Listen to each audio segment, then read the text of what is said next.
Committee on Thursday the 27th of March 2025. Antimicrobial resistance, AMR as we're now going to call it from now on, occurs when the pathogens become resistant to antimicrobial medicines such as antibiotics, antivirals, antifungals, antiparasitic and antiseptics. This is a major public concern with antimicrobial resistant infections causing an estimated 1.3 million deaths globally each year and rising, and leading to the failure of antibiotics in treating human illness. This poses a huge threat to population health, communities and the wider economy, and has been driven by the misuse and overuse of antimicrobials. So today we are very fortunate to have with us a panel of witnesses with huge knowledge and experience of working on this critical issue ahead of questioning of government officials in the later hearing. We hope to hear from them how serious a threat antimicrobial resistance is and what they think government could be doing more to address this emerging crisis. So, as I say, we are very pleased to welcome this morning with us Lord O'Neill of Gatley, Chair of the Review on Antimicrobial Resistance set up in 2014. And from 2014 to 2016, you chaired the AMR review, which was commissioned by the UK Government and Wellcome Trust. You've also written a book, of which I've read most of, but not all. Wow, that's very impressive. Time eluded me. We're also very pleased to welcome with us Dr. David Partridge, President of the British Infection Association and consultant microbiologist and infection control doctor at Sheffield Teaching Hospitals. So, without any further ado, let us go straight into the pre-panel and just ask both of you, really, just as a sort of entry question, how serious a threat is AMR globally and to the UK specifically? And whichever one of you wishes to go first. Yeah, it is a huge threat, and a huge and increasing threat. In my day job as a microbiologist, I'm frequently encountering more and more resistant pathogens with fewer and fewer antibiotic treatment options, including some pathogens which really we are struggling to come up with any active combination to treat. If we look at the data from the annual SPOWER report, we see that I think a particular threat to the NHS are the highly resistant gram-negative organisms, the carbapenemase-producing organisms, and we see that those have continued to increase year on year. But more, we're seeing a shift in the types of carbapenemase producer to more metallo-beta-lactamase producers, which are associated with greater mortality. There was a large Italian study a couple of years ago that demonstrated that there's a 30+% attributable mortality associated with those organisms, and that's probably largely because of even fewer treatment options for those, and those are now really increasing in the UK, and we're seeing and are going to cause us great difficulties moving forward, and already are. So we can put all the measures in place that we're going to talk about this morning, but we can't act in isolation, can we? Particularly with huge international travel. And so to what extent is this sort of fusing of populations and people actually contributing to the problem, and what more could we do internationally to promulgate AMR measures? I mean, you're absolutely correct. It's a global phenomenon, and yes, we can't act in isolation in any respect with regard to this. Obviously, we can be strong advocates and set an example with respect to our antimicrobial stewardship initiatives. We can lead on the science and on research, specifically in the areas of treatment and diagnostics, but also with respect to infection prevention and control, which has a global impact. We need to bear in mind, obviously, the economic constraints that much of the global south lives under, and the restrictions that places on access to effective healthcare and effective diagnostics. And so we need to drive the development of cheaper diagnostics that require minimal healthcare access and that prove to be an appropriate alternative to buying antibiotics over the counter. So, I'm sort of slightly darting all over the place, but this is what happens. I'm going to bring you in, Lord O'Neill, in a minute. We were having a conversation about these diagnostics earlier. Are they getting quicker and better and more broad spectrum?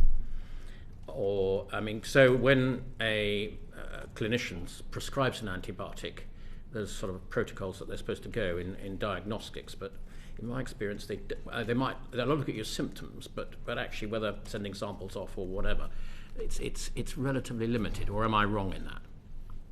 You're right and wrong, but yes, they are getting quicker. They are getting better.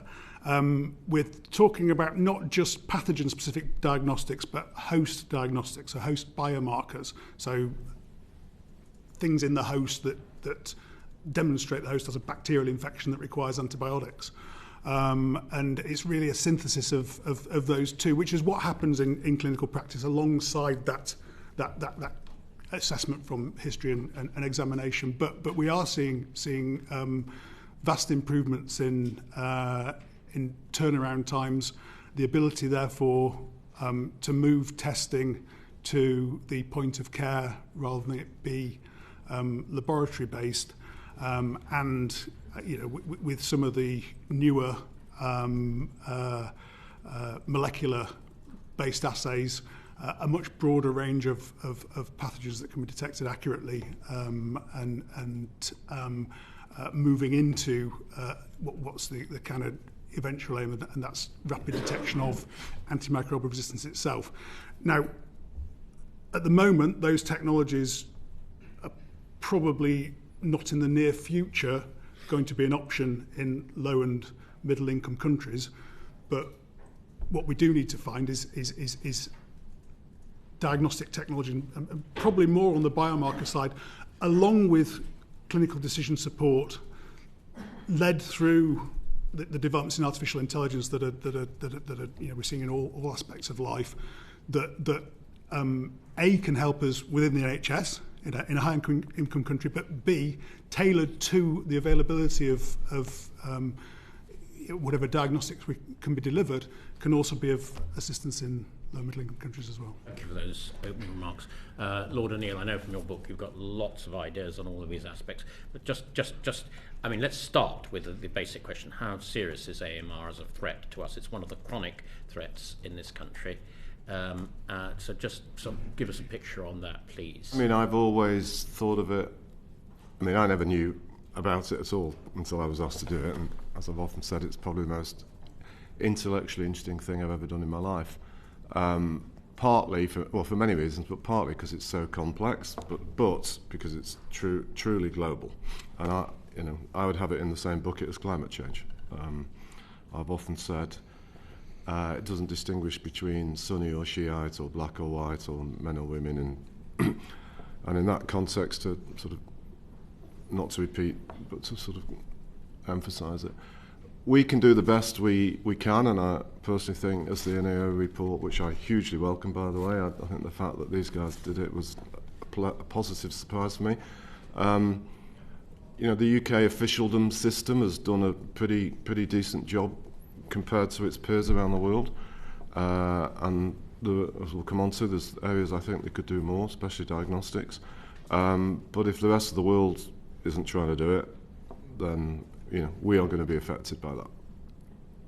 I'm going to pass over to my deputy in a minute, but you may or may not know that the committee went to Denmark. We looked at some detail in their health system. We use them as an example in agriculture. So would you just like to tell us? I mean, we have, as you saw in that report, a table, figure 2, of sort of comparators of figure 2, page 17, of countries throughout the world, of which Denmark has the lowest.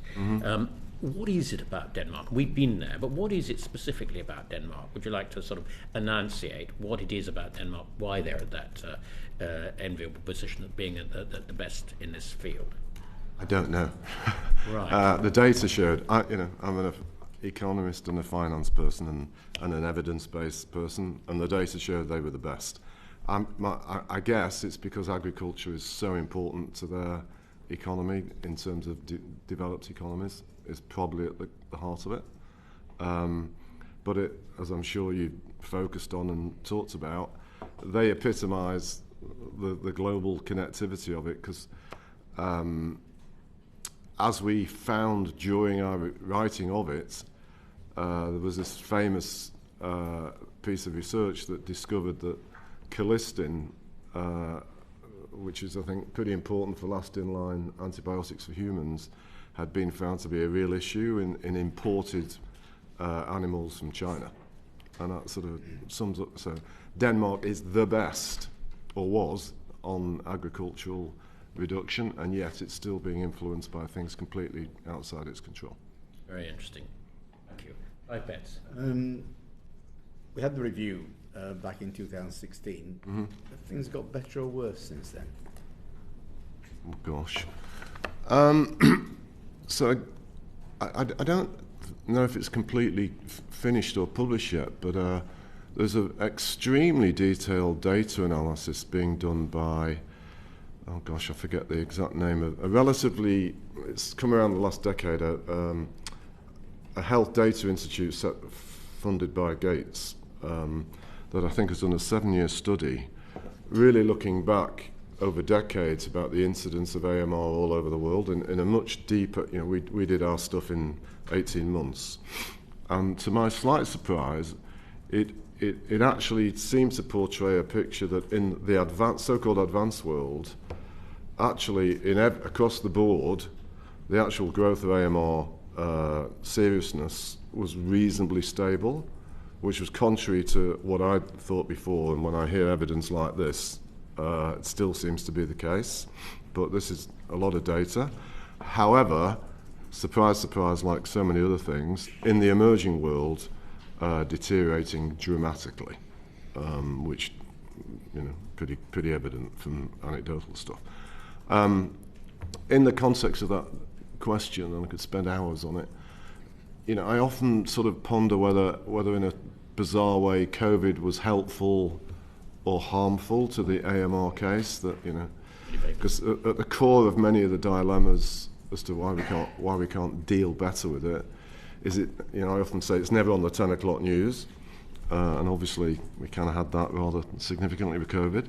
And so, on one level, the fact that everybody has witnessed that these global infectious things can happen is probably net good, but, you know, how much can human beings take of never-ending warnings of doom and gloom around the corner? And I think it's a delicate balance, but relating that to specifics and linked to something you've already raised and maybe we're going to come back to, again, I want to emphasise, I think the UK civil service system, as it relates to health, I think, when I observe it, has done a pretty decent job on some key parts of it. But the area where I think it gets mentioned, but hasn't really progressed, is actually on diagnostics. Diagnostics. And looking at it as an economist and financier, and we did the whole of our review in this context of, there's a whole series of things that affect the demand and a whole series of things that affect the supply. And if you want to permanently improve the situation, you've got to shift the permanent demand curve lower. And in this age of never-ending focus on technology, and obviously now with AI, the inability of diagnostics to be embedded into many countries' health systems, including ours, seems to be a real bottleneck of considerable progress, in my opinion. So you heard what Dr. David Partridge said about analytics just a minute ago. Basically, I think, and I don't want to put words in your mouth, Dr. Partridge, but you were saying that there are sort of scientific tests coming along, but they're not quite there yet. Are we sort of on the verge of a significant improvement in these diagnostics, the pair of you? I mean, I hear what you say, Lord O'Neill, but I just wonder what it is that we should be doing more of, And yes, because you were in mid-flight, what is it that we should be doing more of in diagnostics, in your view? I deliberately wanted to say it in this context because I think there's broader ramifications.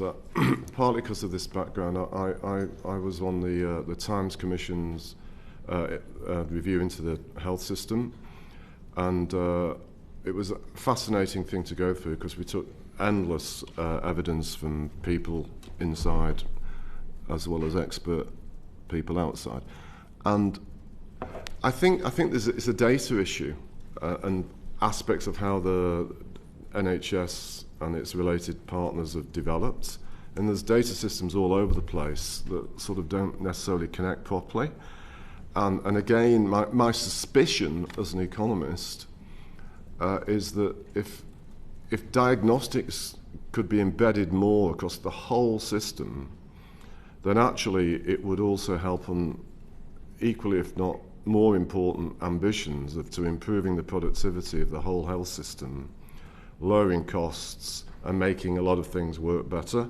And as a part of it, it would allow for some of these technologies, many of which I'm reasonably familiar with, to actually be put into the relevant part of the system where they should be.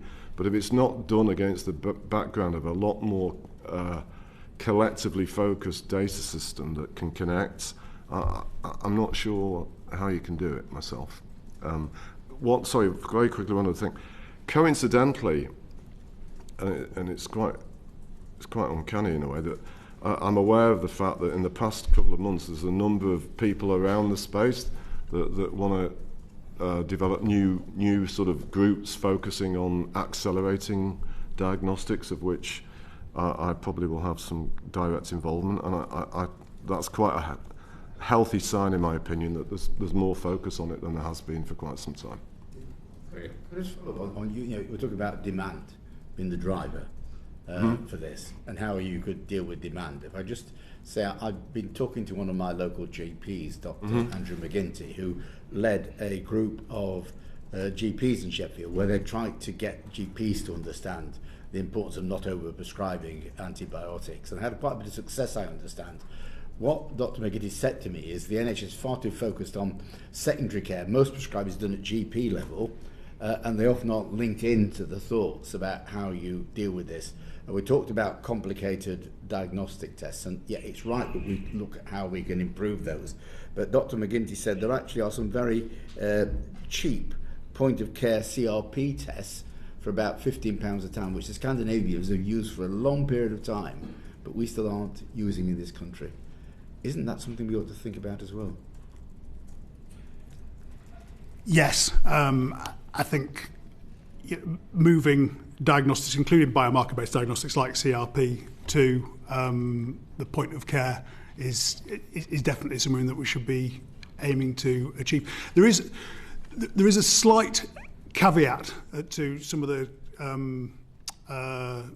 pathogen-based and rapid diagnostic testing, that sometimes they can occasionally lead to treatment which you wouldn't otherwise give. And I'd give an example there of we've over the last few years introduced a PCR test for diarrhea samples, for gastroenteritis samples, and most cases of gastroenteritis are self-limiting. And the old tests, the culture-based tests, took 48 to 72 hours to report, and quite often patients would have recovered by the time the report was delivered.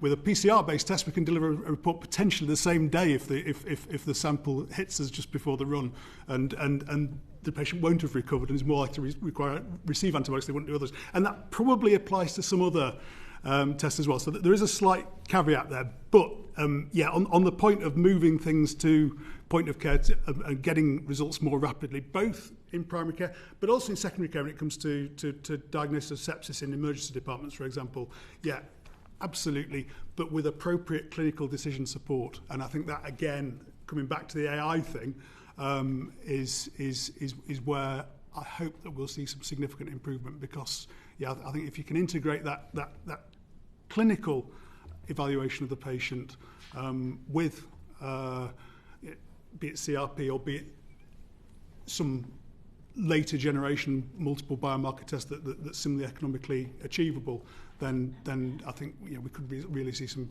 inroads. Yes, thank you, Chair, and good morning, and thank you for coming to our witnesses. Before I get into my questions, I will just put on the declaration of interest that I worked as a civil servant in the Department of Health in that period 2013 to 2015 when Dame Sally Davis was the Chief Medical Officer, and all credit to her for at that time really championing both nationally and globally, as she has done since, this very important issue. So you've talked a little bit already about some of the barriers to tackling AMR, both globally and domestically here in the UK. You've focused quite a lot, if you look at the many complex sort of drivers of AMR, at some of the ones clinically, just the conversation just had about embedding diagnostics. So I wonder, given the many other drivers, what else would you point to as some of the major barriers to tackling this issue? So I'm going to use that question as an opportunity to raise, it partly answers you, but I want to also raise this into your minds, that because it also relates to my broader life. So we're having this discussion at a time where we have a government that's introduced a new framework for fiscal policy. All the focus today is on the first part of the rule. I think the reason why they changed it is primarily for the second part, which is about investing more in the infrastructure of the UK and allowing themselves to borrow to invest. And without just sticking on diagnostics, but for now I am, it seems to me one of the ways of trying to help jump start and dramatically accelerate some of the things that are needed is to try and get the research people in the system and the persuasive voices to get the Infrastructure Commission, or NISTA as it's going to be in its new design, to focus on preventive health investments as part of infrastructure. And I say it because coincidentally last summer, and I don't know what was the driving factor as to why they did it, but it was very useful. The OBR in their long-term debt sustainability reports, which is probably the most important thing they do every year, in my view, actually highlighted what could happen to long-term debts if we had correctly focused preventive health investments. And I think the conclusion was it would have 4 times the impact of the same in doing everything right for climate change in terms of lowering long-term debt compared to otherwise.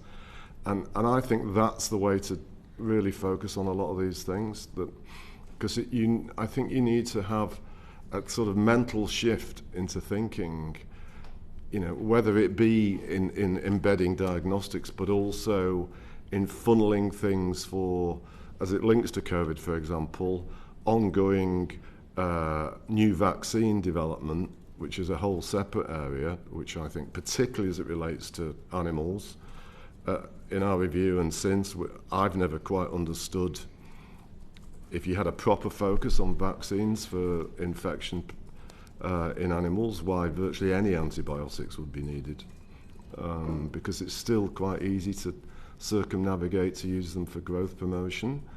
And one of I actually also on Patrick Valance's the financing of the sort of 100-day idea for vaccines. And unless you keep a pipeline going, the big guys in pharma, they're just going to come and go as always, and then next crisis happens and there's no vaccines around to. So, but the way to deal with it is under this sort of long-term infrastructure.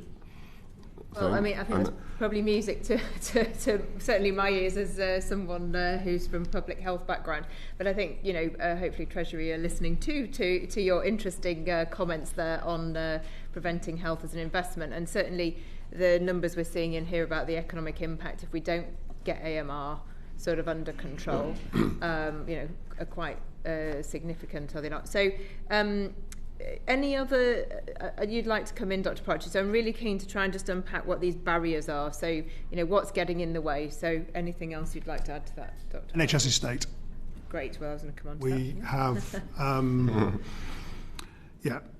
in many hospitals we have really estate that's not ideal for preventing the transmission of organisms between patients. We have patients who are very close together, who are sharing toilets in facilities that are difficult to clean.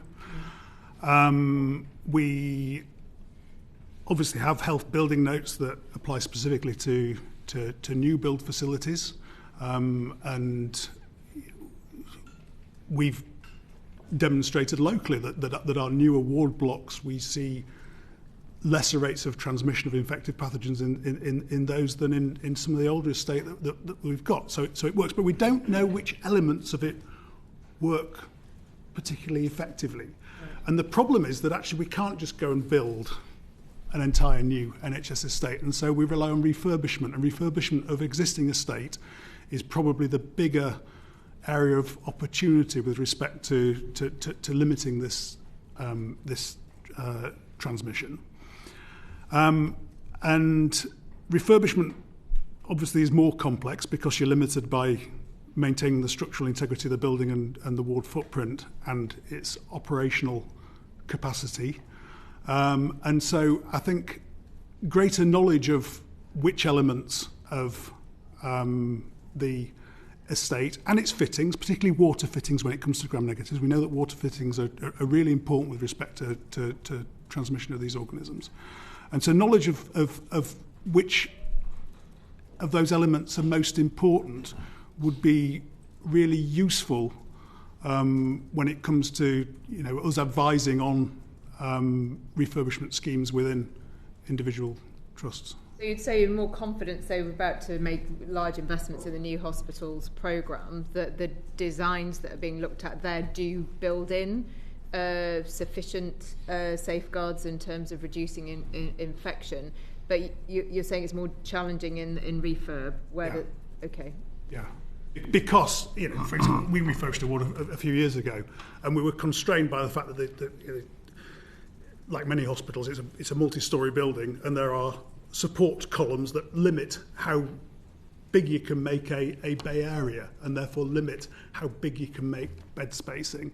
And obviously you need the services, particularly the plumbing, to put the desired number of toilets and shower facilities and so on in the ward. Yeah. You mentioned cleanability. I don't know if that's even a word. So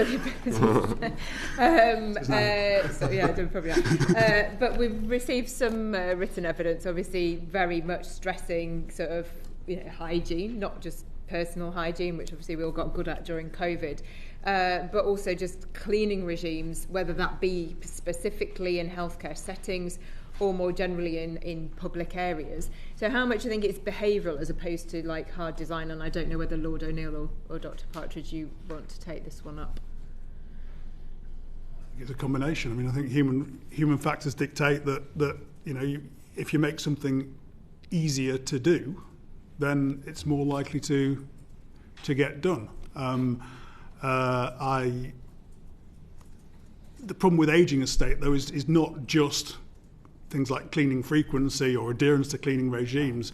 It's actually the cleanability of the surface itself. And if the surfaces start to deteriorate, then you aren't going to be able to clean it. Okay. I don't feel expert enough on the health of the state of, you know, the buildings to offer any. Thank you. I think that's been a useful questioning. I'll hand back. Dr. Partridge, just to back up, I think, what you're saying, as I've already said, this committee, or its predecessor committee, did go to Denmark. And what we discovered in Denmark, and Denmark is at the bottom of the league, as we see from the NAO table, is that they have virtually demolished all their old hospitals and built 9 new hospitals. And I'm just wondering whether that is part of the solution to what you're saying. And if it is, whether we should be doing more research into what it is about refurbishment, because you're quite right, we cannot build all new hospitals. The country is too big and too complex. But whether we should be doing more research into what it is we need to do when we're refurbishing hospitals. Yes, I think we should. And UKHSA have just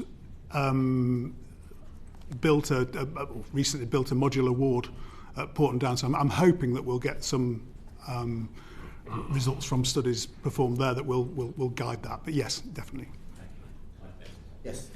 2019-24 National Action Plan for AMR. How successful was it? And what are the lessons we could learn to make sure we get it better next time? As I've already said, I think the general drive and persistence of it by the civil service machine that's relevant for AMR is pretty good, in my opinion. And I want to say in that regard, I admire the ability to stay focused on it, despite, let's just say, some rather volatile things going on above it, which I haven't raised yet, which is where I think is quite a dilemma for the UK globally. But by and large, with the important exception of diagnostics, I think the broad thrust of where they went with that and where they're going is generally, within the constraints of this being a global thing, pretty good. And obviously, which we've not touched on yet, the whole what's become known as the Netflix model, that NICE's leadership on the reimbursement system is leading that area globally. In some and there's never-ending talk about incentives for new drugs, many of them based on the ideas we had in our review, all over, including in the so-called Pasteur model in Washington. But nothing ever happens elsewhere, and the UK has introduced that, and I think that's to the system's enormous credit. Part of the dilemma, which I think is probably pertinent for the system, is because obviously at the end of the day they have to take their instructions and priorities from the elected government, is linked to the turmoil we've kind of had since the days of the review. And I was as part of it. The UK effectively got AMR on the G20 agenda in a pretty serious way, and it's vanished. And it's not easy, even if we had elected officials that deemed it of sufficient importance that wanted to bring it back. I can imagine some pretty interesting reactions from leaders in other parts of the world as to, how come it's suddenly important again when it wasn't for the past 9 years, et cetera, et cetera. And how the subtlety of how that interplays with the support that elected leadership gives the system is, I would imagine, an interesting challenge. But despite all of that, I think the system's done a pretty good job, except for this thing where I think diagnostics would make a much bigger... You mentioned the subscription model. Yeah. It's obviously got potential. Yeah. This potential has not been realised. No. Well, I think part of it is, again, because, and I was going to bring this up in relation to the earlier questions about what more could happen. It's still against the background where it seems to me Big Pharma won't get out of bed and get excited about dealing with AMR. But the UK approach to it on the reimbursement model, if there was an ability to take that to the G20 stage, and of course I'm saying that against the background of effectively a dysfunctional G20, but ignoring that rather important issue for a second, if we could resurrect it and you had sort of GDP proportional contribution to the same thing, then you would be getting a global amount of money that probably would get Big Pharma out of bed and get them to think there is incentives for them to devote fresh resources to the space. But I think the UK is doing a pretty good job on that, and you should quiz the officials that follow that are involved in it. But as far as I know, I think there is some interest from some other countries about trying to join up and collaborate on that. But obviously, for it to have an amount of money that's significant, you've got to get the big countries in the world involved. you're nodding away there. You probably want to. I entirely agree with that. I think it's really important. I've got a bit of a conflict of interest because I was on the nice panel that was convened to develop a model, but yeah, it was a really important initiative, and yeah, hopefully the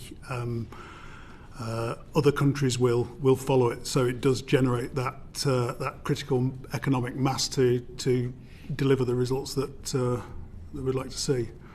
Just one quick follow-up. We mentioned the dysfunctional G20. Are events in the United States making all that happening now more dysfunctional, just and more little. difficult to address these issues? Definitely, without doubt, obviously. Yeah. Most of the ways of sugarcoating it, of course. Sorry, two other quick things, if I may. It will be interesting to see, as part of the seeming ongoing efforts to have a trade deal with the US, as to how aggressive the US is about issues on food standards, which could have consequences for the successes we've had on agricultural control, which obviously, from an AMR perspective, you'd want to see the trade deal not weakening those. The other thing I'd like to raise as an issue is, and again it relates to the international environment and the mood of the era. I think the Fleming Fund has had some successes in the emerging world, and linked to the fact that I'm aware there is fresh focus from people that want to make progress globally on these things. It would be, in a world where support for Fleming-type things and the health aspects of what was DFID remained, some kind of version of the reimbursement model as it applied to diagnostics, for example, to neonatal sepsis in the emerging world, just to pick one important example, would be a quite interesting thing for where I think the UK probably could show leadership, given how the Fleming Fund is sort of was quite pioneering on a global basis. Partridge, just to follow up Clive Bett's question on this subscription model. I mean, it's not cheap. We're putting in 1.9 billion into this. So, is there anything more we can do to link that? And basically, what it's doing is trying to say we're going to minimise we're saying to the pharma companies, we will buy a capacity of an antibiotic, but we actually want to try and minimise the use. But I wonder whether we could link that with actually encouraging big pharma, as Lord O'Neill calls it, to actually put more research into antibiotic development. Now, I know that antibiotics are cheap compared to, say, cancer drugs, but is there more we could do to encourage big pharma to actually invest in development of new antibiotics? Mm-hmm. Or is that not the answer even? It's certainly part of the answer. Again, I'm going to come back to AI, because I think that is another area as yet that we've not seen the benefit of AI, but AI to facilitate the development of and screening of compounds with antimicrobial activity is a significant opportunity for drug companies to develop agents in a more cost-effective manner than has been historically the case. The challenge has always been that and the reason for the subscription model was that a company develops a drug, we try our best not to use it, and when we do use it for as short a time as possible. This is entirely clinically appropriate, but it's not the model they have for anti-cholesterol drugs or antihypertensives, and so yeah, the incentivization from a purely market perspective isn't there, which is exactly what the subscription model aimed to aim to achieve. Now, could that be linked to specific antibiotic investment in R&D? I don't know. That's outside my. Well, we've got another panel following this. We've got the main hearing follow this, and I think some of us will want to follow that up. Thank you for that candid answer. Nestle Cunniskin. I was going to ask a little bit more about the National Action Plan. I think you may have already sort of addressed it, but just to reiterate would be helpful, just to get a bit more of a sense of your assessment on how well the UK has made in terms of progress on the areas of human health alongside animal health and food and environment and as a whole. Clive Betts sort of asked earlier, are we in a better space than we were? And to what extent, I guess, the National Action Plan has assisted with that? And are there any lessons to learn as we look to what the next iteration of the National Action Plan might be? So, yeah, I can start on that. Yeah, I'll duck animal health because it's not my domain. It's very important, but it's not my domain. In human health, so the previous National Action Plan did make significant strides forward. I mean, even just from a simple data perspective, just making carbapenems producing organisms notifiable via laboratories was an important step. Introduction of the National Infection Prevention and Control Manual, another important step. Learning about the role of targets, because part of the National Action Plan was the human health targets. And I think there's been a recognition that those targets in the 2019-2024 plan. I mean the targets to reduce AMR? Yeah, and gram-negative bacteremia. And I think there's been a recognition that actually particularly the gram-negative bacteremia target, we didn't have the knowledge or tools to make that achievable. And the problem with the target that's not achievable is that it doesn't get prioritised. The ideal target is one that if you really put your mind to it and push the boat out, you can make it there. You can achieve it, because otherwise there's a risk that it gets that we've all got a large number of priorities, and there's a risk that people prioritise other things and deprioritise a target that seems unachievable at local level. Is it the case that it is the case, my understanding, but do correct me, I may be entirely incorrect, that those targets derive from WHO and from UN guidance, and so then they're internationally sort of not set, but they are targets derived from what those two organisations are saying when it comes to the agenda, and therefore if the Department of Health, for example, or the NHS changes the targets, I'm trying to understand justification for that change when actually it might be the WHO that is saying this is our assessment. It may not be a question for you to answer, it may be for a subsequent panel, but I'm not aware that the gram-negative bacteremia target is a WHO target. If it is, I apologise. It's not. What I'm saying is it derives from their understanding of what the picture may be. But I mean, that's. It's important. We clearly want to reduce gram-negative bacteremia. It drives. It not only, some of those gram-negative bacteremias are resistant, and the antibiotic use that goes into treating them generates more resistance. So it's clearly important, and it's important that there is some form of target down to local trust level, but it has to be achievable. We've got, something else that I may come on to later is the workforce challenge that we've got within the antimicrobial stewardship space. We're in a position where 20% of funded consultant microbiology posts across the UK are unfilled, 10% of funded consultant infectious diseases posts across the UK are unfilled.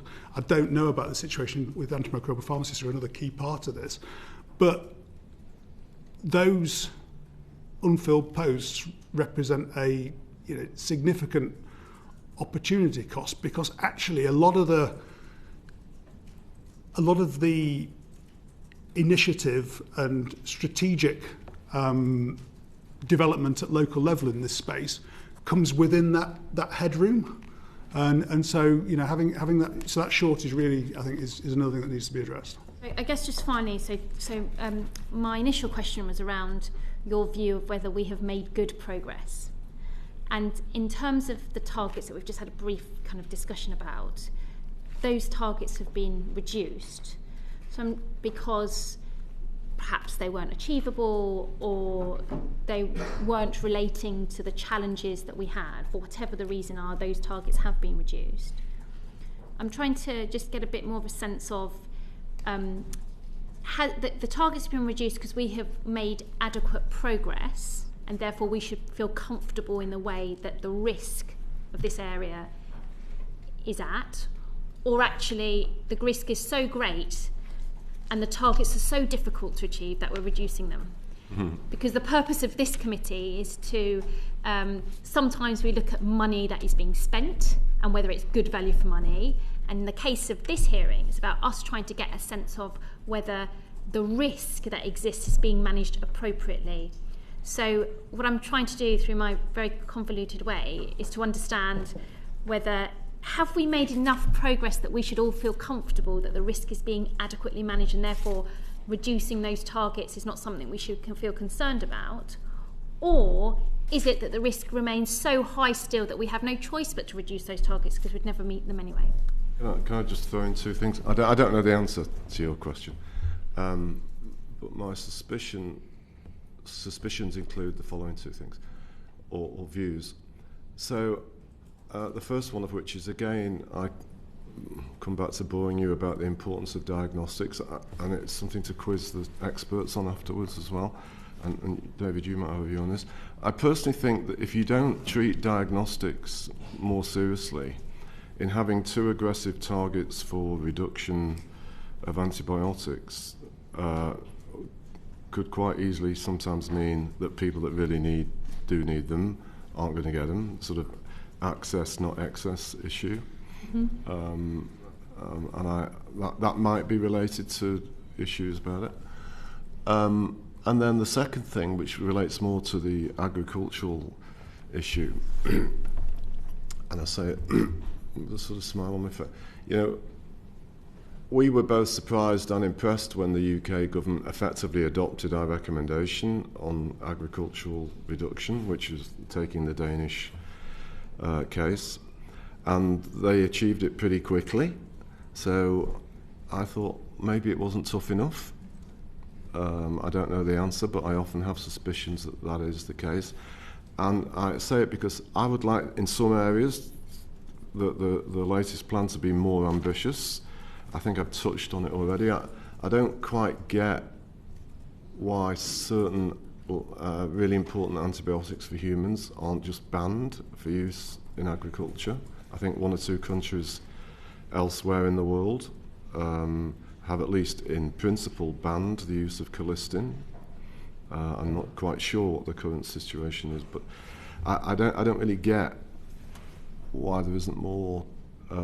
I know the agricultural lobbying crowd go crazy when they ever hear me say things like that, but I think that's might because it tests their sort of model of how they do things. I don't know, but I'd like to see that tested a bit more myself. But I think you've got to be careful on just having numerical targets for reducing antibiotic prescription unless it's done in the broader context of state-of-the-art affordable diagnostics. Myself. Thank you, Chair. Okay, thank you very much. Anna, was there anything else you wanted to cover? No, I think that Lord O'Neill's just suggested it could be more ambitious. I think that's fine. I mean, that was the question really, as to whether we're pushing hard enough in this latest plan. So I don't know whether Dr. Partridge may just also want to comment on that point about whether the new plan goes far enough.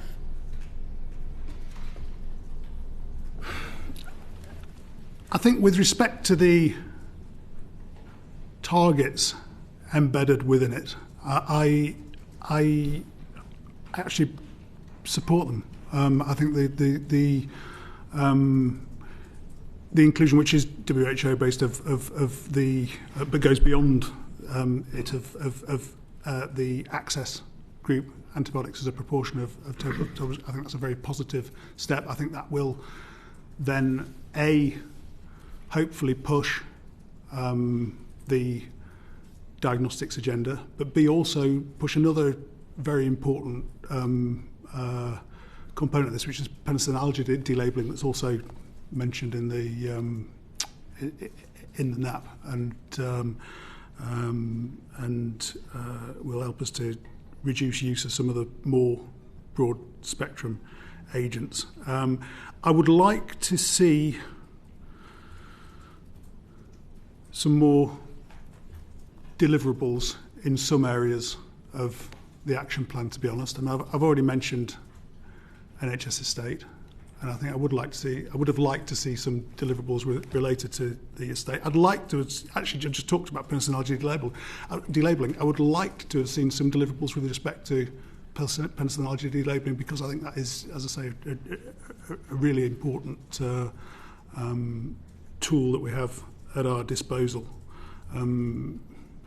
I do welcome the greater emphasis on social care. I welcome the emphasis on the impact of deprivation and the association of deprivation with both AMR and antibiotic use, obviously linked, and trying to interrogate why that is and how we can tackle that. I think it's really positive. Do you have any views on why that is? So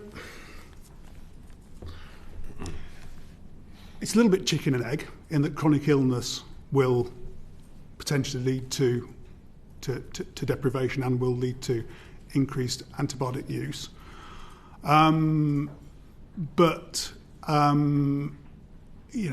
whether there are, it's almost certainly multifaceted, and that's only one component of it. The use of antibiotics are more prevalent in those communities because of illness. Is that what you're saying? Yes, but that's probably only a small part of the picture, and there are likely other reasons related to health-seeking behaviour, route via which healthcare is sought, that are also important, as well as knowledge of antimicrobial resistance, antibiotic utility, which may be lower in more deprived groups than it is in less deprived groups. I'm not sure I know what all that means, but... Oh, sorry. That's quite all right. Somebody in this room will be able to explain to me later, I'm sure. Thank you.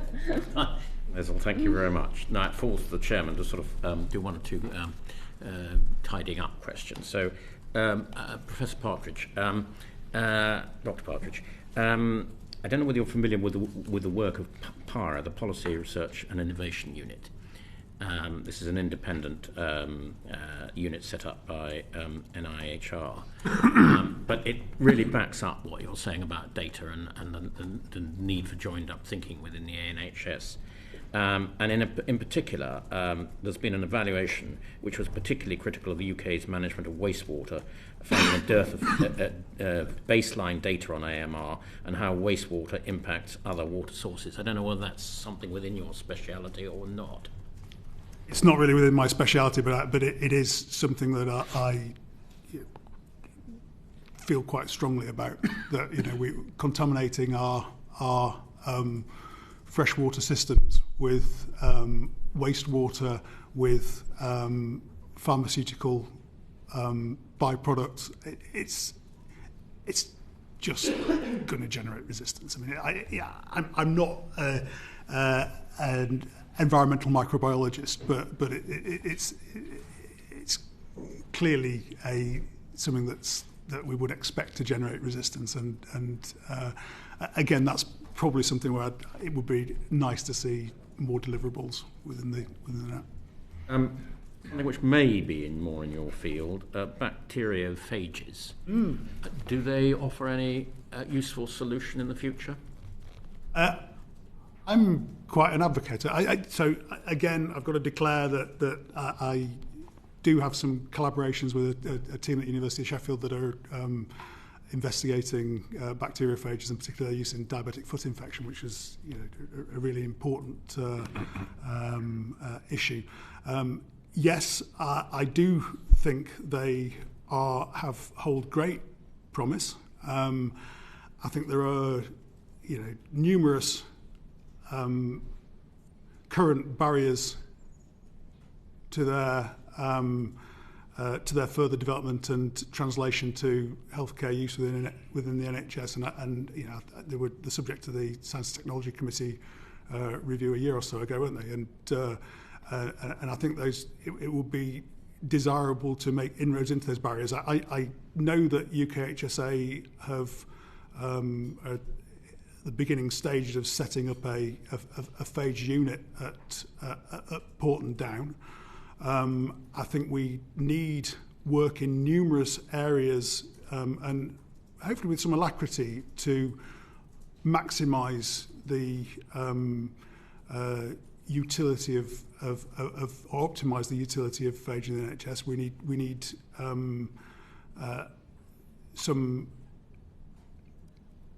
need to drive the development of GMP, good manufacturing practice compliant manufacturing facilities in the UK, which don't currently exist. So we can import phage from a foreign provider which doesn't manufacture it to the GMP standard and use it, but we can't. But we can't use that same. We can't use UK manufactured phage because we've not got a GMP compliant facility. So there's a bit of a logic gap there.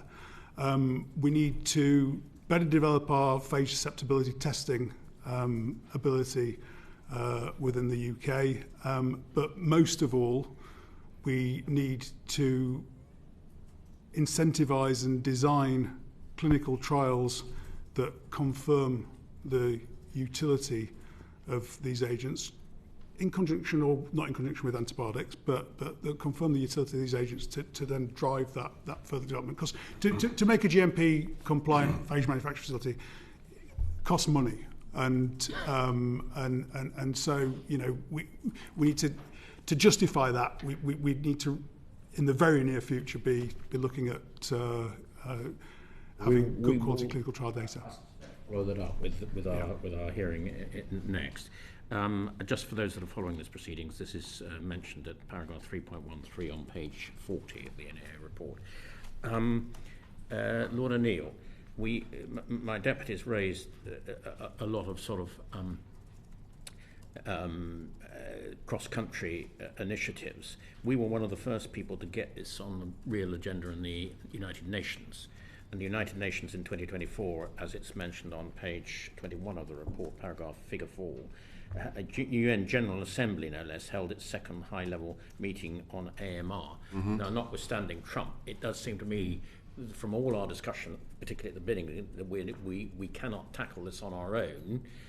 Is this a useful avenue that we should be pursuing? The United Nations, through the United Nations? Goodness me. I had quite an active role in the 2016 one, and I remember in the earliest days talking to Sally about it as being a goal, and it seemed like an extremely ambitious goal, and the fact we achieved it sort of made us feel that we'd reached the Holy Land, but that didn't lead to X, Y, and Z that one takes for naive, unaware people about the complexity of the UN. It didn't lead to the promised land.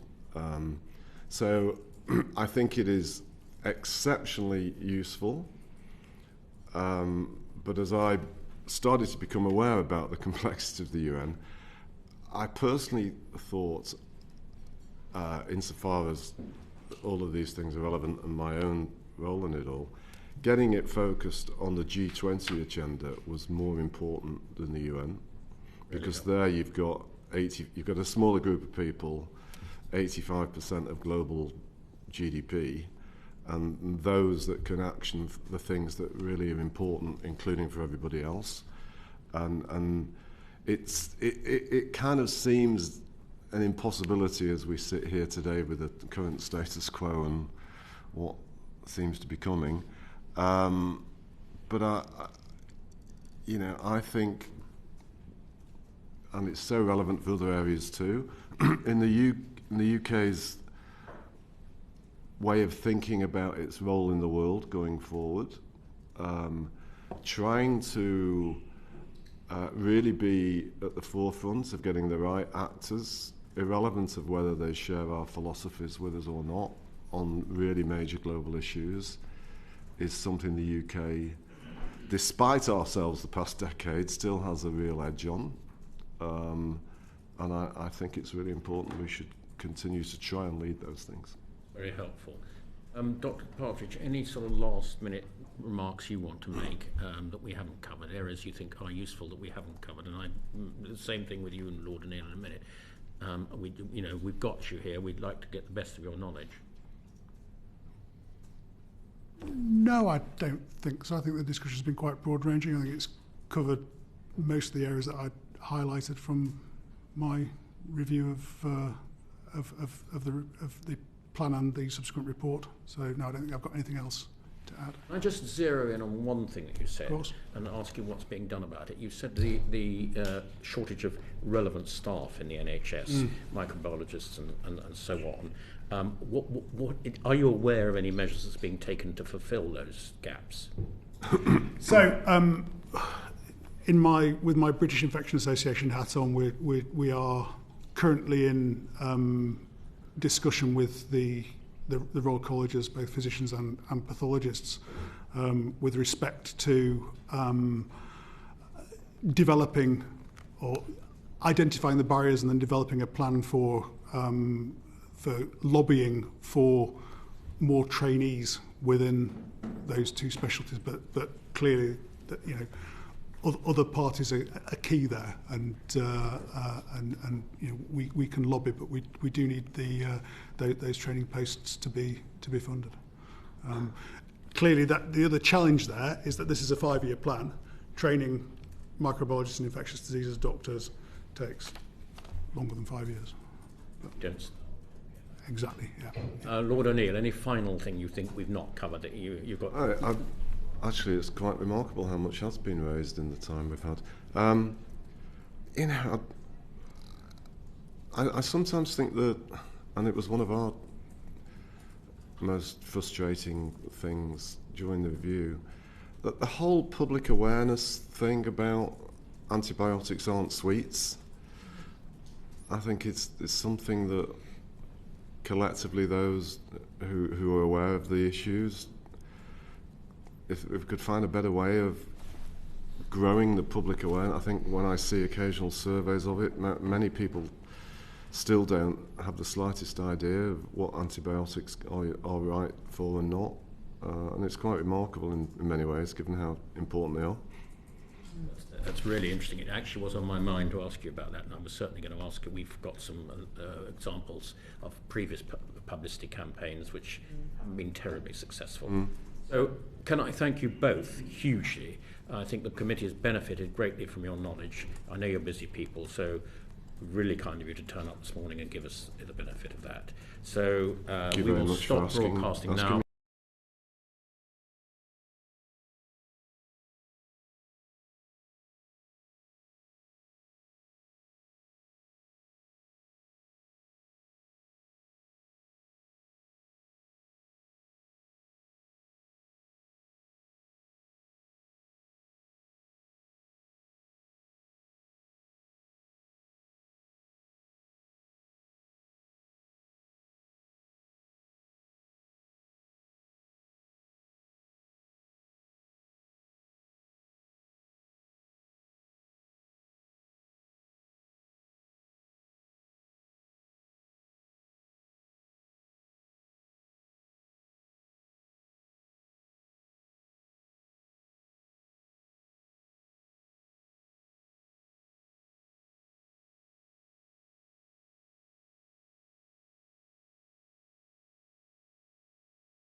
Order. Welcome back to the Public Accounts Committee on Thursday the 27th of March. We now move on to our main hearing. And we've just heard from an excellent panel of witnesses. Antimicrobial resistance poses a threat to public health both in the UK and across the world. I'm now going to call it AMR as from now on. AMR contributes to an estimated 35,200 deaths in the UK each year and costs NHS England an estimated 180 million a year. So since 2013, the UK has put in place 3 5-year action plans to address AMR. The 2019-24 National Action Plan set 5 quantified domestic targets, including to infections in human, antimicrobial use in both humans and animals, and diagnostics. However, it only met 1 of these 5 targets. It therefore remains to be seen whether the latest National Action Plan, NAP 2429, published in May of last year, will be enough to effectively reduce the threat of AMR.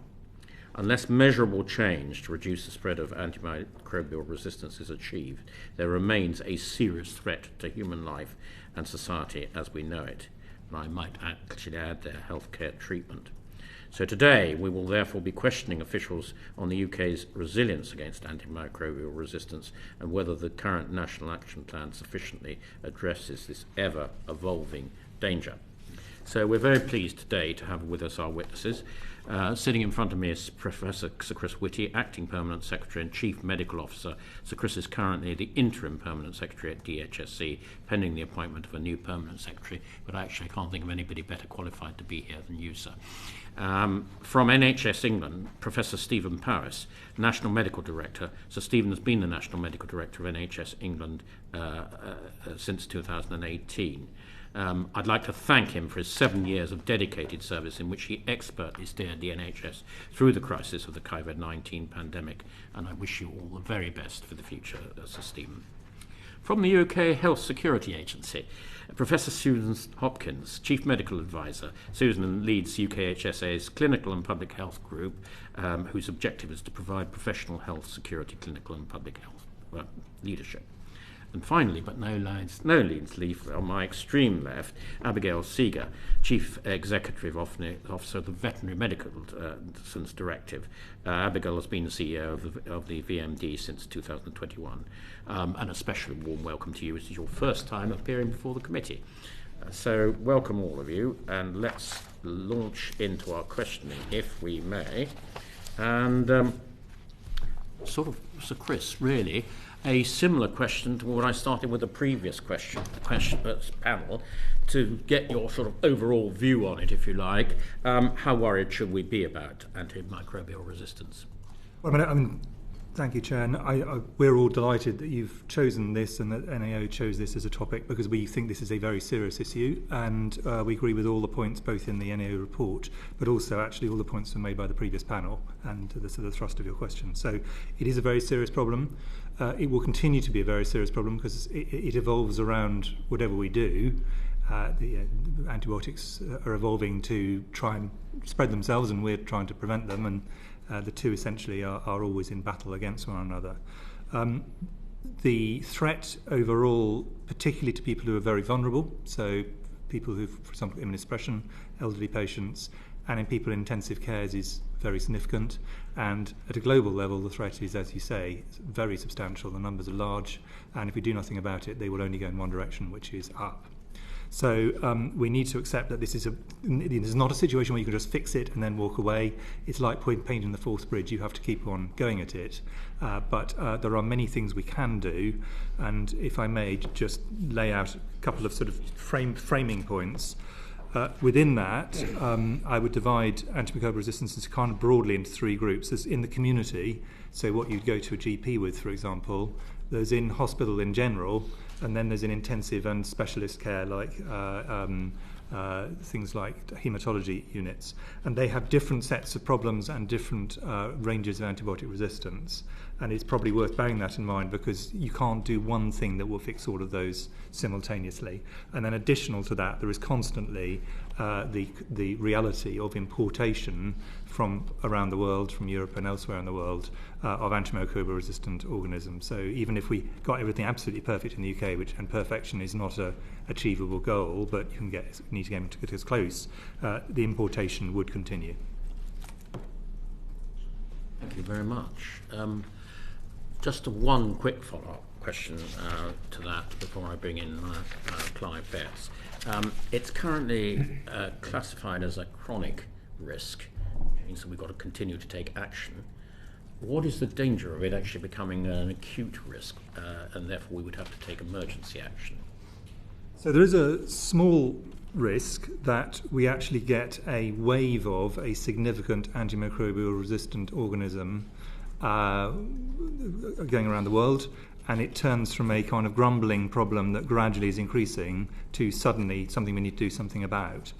But what I think most of us think, and there are some examples where there definitely is an upwave, and not just in bacteria. We've talked about bacteria principally, but for example, Candida auris, which is a kind of fungus, that is increasing everywhere, and that's in a sense that is therefore a new problem for intensive cares and haematology units. But for most of the time, the risk is actually, because it's increasing imperceptibly, it's the boiled frog risk, that we just don't spot the fact that every year is marginally worse than the last year. And often chronic risks are harder to deal with, because when you see a sudden risk, as we saw during the pandemic of COVID, all of the state resources, all of the interest of the public focus on that risk. It's very visible, it's very front of mind. Something which is in the background, just increasing very gradually, it requires a lot more work to actually get people to understand the seriousness of this. And my distinguished predecessor, Dame Sally Davis, did, I think, an extremely good job when she was Chief Medical Officer, trying to raise that profile. But it is a continual need to do it. It's not something which at any point you can let go of. Very much. As I understand it, there is a vision for antimicrobial resistance to be effectively contained, controlled and mitigated by 2040. Is a vision an ambition, a target? What is it? I would, well, like many visions, I consider it's an ambition, and many things will have changed between now and 2040. But I think that the need for us to take action across a whole range of different areas, I think, is really clear. And in a sense, I think all of us would agree of where we're trying to get to by 2040, which is that the threat is either, ideally receding for most organisms, and certainly no worse than it is at the moment. To achieve that, we will have to run very fast, because we have two things heading against us, really. The fact that antimicrobial resistance is constantly evolving, new things are happening the whole time. And the second is an older population is at higher risk of infection. That's just a biological reality. And as our population ages, therefore, the risks are going to go up. Now, on our side are things that we can do to reduce the risk of infection at all. And I'll take a historic example and an almost now example. Historical example, the big changes that happened in the 19th century were to do with improvements in water and sewerage, drinking water. That had an enormous impact on the reduction of infections, bigger probably than even the impact of antibiotics themselves. Then something happened just yesterday, and I'd like to say huge thanks to members of Parliament. The generational smoking ban will have, in the long run, a very big impact, because smoking leads to a significant increase of chronic obstructive airways disease. Almost all of it is caused by that, and people get repeated courses of antibiotics, increased risk of pneumonia, and indeed increased risk of various other risk factors. By reducing that, reducing air pollution, by dealing with sewage and water, those kind of actions are very fundamental, and they're, in a sense, they're upstream, in the case of the water, literally, of the problem. And if we can reduce infection, then we can go a very long way to meet the goals, because no infection, no antibiotics. And then the second thing we can do is reduce the severity of the infections, and here vaccination is extremely important. So vaccines both prevent infections, but they also reduce the severity. When those of us who are doctors, the three of us, were in training, very large numbers of children who came in with a sepsis syndrome would go on to get meningitis. That is now very rare because we've got vaccinations against Haemophilus influenzae B, meningococcus, pneumococcus. That has really shifted the risk that someone actually really needs antibiotics, and like now, because the vaccinations have de-risked the infection. So there are a lot of things we can do that are not just about the antibiotics themselves, which I know we will concentrate on in this session, but are actually about reducing the risk of any infection, and then if you have an infection, of the severity of that infection. Chris, I think that's a really helpful and forward-looking view of the situation. How do you communicate that to the public? I mean, most of the public wouldn't connect. Being told that they can't drive petrol or diesel cars into certain areas because of the pollution threats, with the long-term dealing with AMR. I mean, people just wouldn't connect even if they knew what AMR was. How do you get the message across? I think that is absolutely, as you say, in a sense, I think this is a joint responsibility for lots of different groups. Clearly, professionals like those of us on this panel have a strong responsibility to lay out the scientific facts of it and to make sure those are accurate, that we're not overcalling it, we're simply stating these are the links and how they work. I do think that political leaders have an incredibly powerful role in this, actually, and many of the big societal changes have happened when political leaders have chosen to raise an issue and put it into the public domain, because that's an expertise and their platform. And so I think that, in my view, that is actually a shared responsibility between us and you. Then you've got social media now to contend with. We often have a completely different view of the world and parts of it. But social media can be a vehicle for information as well as misinformation, and I think we should be really clear about that. And I think what is striking to me is that people are always worried that the public won't be interested in this. The public are very interested in this. Actually, if you take the smoking vapes bill, actually there's very widespread public support for it across the political spectrum, all ages, both genders, all across the country. That, once people understand the logic, actually people do want government to do things to protect them and their children, and to make sure that future health threats are smaller than the current generation. Specifics to, first of all, Sir Stephen and Professor Hopkins. Vision's great. We're looking ahead. We've got ideas of what we need to do to deliver the vision, but in the specific targets, so the 2019-2024 action plan, 4 of the 5 targets were missed. So if we're going to get to a vision, we need to hit targets in the meantime, that we're not doing it. Well, I think you touched on that in the previous panel debate. Those targets that were set for the last action plan, I think, were set in good faith. But in retrospect, I think we would all agree that they were rather overambitious. Why was that? Because the evidence base around a particular group of infections that those targets focused on, for instance, gram-negative bacteremias, was based on a limited evidence base, was perhaps overly based on experience with other infections, MRSA specifically, where spread is a little bit different. They're skin organisms rather than gut organisms.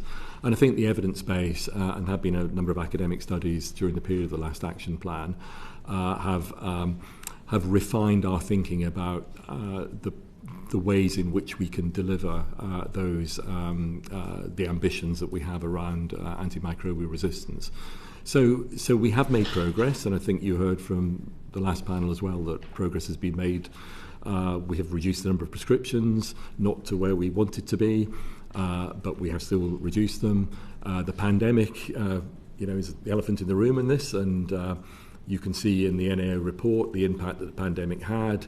the data shifts that were hard to interpret, the impact post-pandemic on a resurgence of a whole group of infections. You will remember the Group A streptococcus surge a couple of winters ago that have led to different prescribing patterns. And of course, the counterfactual is always, as Sir Chris has said, an increasingly ageing population, more at risk of infection. So I think my assessment would be we have made progress. We clearly didn't hit all of the targets, but the counterfactual has a number of headwinds, and I think the next plan is more realistic. I'm sure we'll come on to discuss that in terms of the ambition for the next 5 years, and I'm sure Susan will want to add. Yes, indeed. So I would say that firstly, we talked a little bit about diagnostics in the previous panel, and actually diagnostics for sepsis and blood cultures have actually increased by more than 30% over the last 10 years. So the more diagnostics we do, the more infections we'll find. That's a good thing because people get the right treatment. But it also means that when you're trying to reduce infections, you're actually, in a way, trying to pull against it. We definitely don't want people not to do diagnostics, and the more we push diagnostics, we will find more, and then we'll have a different target. Our ageing population is definitely part of that effect as well, and the age and a comorbidity profile in the population. That's not an excuse, though, because I think that while we were able to really reduce other infections in the past, I come back to Professor Powis. These bacteria, the gram-negatives, live in our gut, and therefore they often start by causing a urinary tract infection, or they're related to other procedures that people may have. And actually one of the things we've been trying to work on is going upstream to ensure that the prescribing for urinary tract infections is easy to access. Pharmacy First will help that. It is also that people get the right treatment, that we optimise the treatments for it. And again, as new diagnostics come in for urinary tract infections, that may help us to make sure that people get the right treatment and then don't progress on to sepsis or bloodstream infections. So targets are going to be more achievable in future because you're going to reduce the targets. Is that what we've been told? I think the targets are more realistic and they're more evidence-based, and they take into account the changing demographics.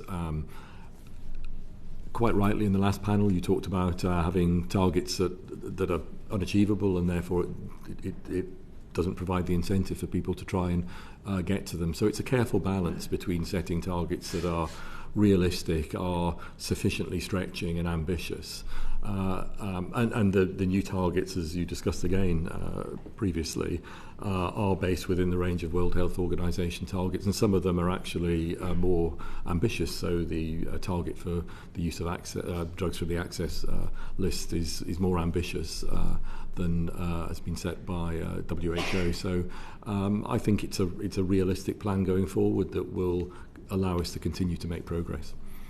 What I'm asking Professor Hopkins, why are you measuring, in terms of the reducing antimicrobial use in humans, only antibiotic use and not other antimicrobials? Isn't that a very self-selecting target rather than... Well, two reasons. So one, internally we look at other antimicrobials as well. However, when we talk to the public and we're talking about the antibiotics are the thing that's most commonly received. Antifungals and antivirals are very rarely received by the general public. Some for flu in winter, for example, and others for specific treatments like HIV and hepatitis C, which are always based on a diagnostic and actually on what treatment will work for those individuals. Antibiotics are where the greatest challenge is. Vast majority of antibiotics are given for a clinical syndrome. It's the area where we see the greatest challenge in developing new antibiotics, where there is a trade-off between providing a narrow-spectrum antibiotic that may not work versus a broad-spectrum antibiotic that may drive more resistance. And so those balances where using antibiotics and talking about antibiotics to people is actually easier. People understand that term better, which is one of the reasons we've focused on it. It's purely about public understanding, is it? Partly about public understanding, partly because more than 90% of what we prescribe in primary care is an antibiotic, and therefore focusing on that is important. probably come back to prescribing and diagnostics later on, Chair, if I could on questions. Of course. Nessel Cunniskin.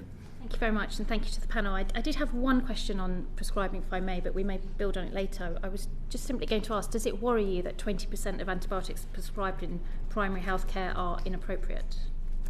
And I don't know what inappropriate means. Does it mean it's wrong? There is a clinical consequence to that inappropriateness, or is it an impact on the broader system of resistance? Of course it is of concern, and if you look worldwide, there are various estimates around the number of antibiotics that might not be used appropriately, and it's why one of the focuses of the last action plan, the next action plan, is around ensuring that prescriptions are only issued where necessary, and of course if you dig under that, there's a number of components to that. We'll talk about diagnostics, the role of point of care testing and other diagnostics to ensure that that there is a bacteria to treat rather than, for instance, a virus. A chest infection would be a good example of that. Progress is being made. So I'll give you the example of the pandemic, where there was, as you know, widespread use of a point-of-care test. The entire public was using lateral flow tests to determine a COVID infection, and I'm a little bit more optimistic about diagnostics than perhaps Lord O'Neill was, because I think there's an explosion in those sorts of point-of-care tests coming, and I think there will be a very bright future once the evidence base is there in terms of how we use them.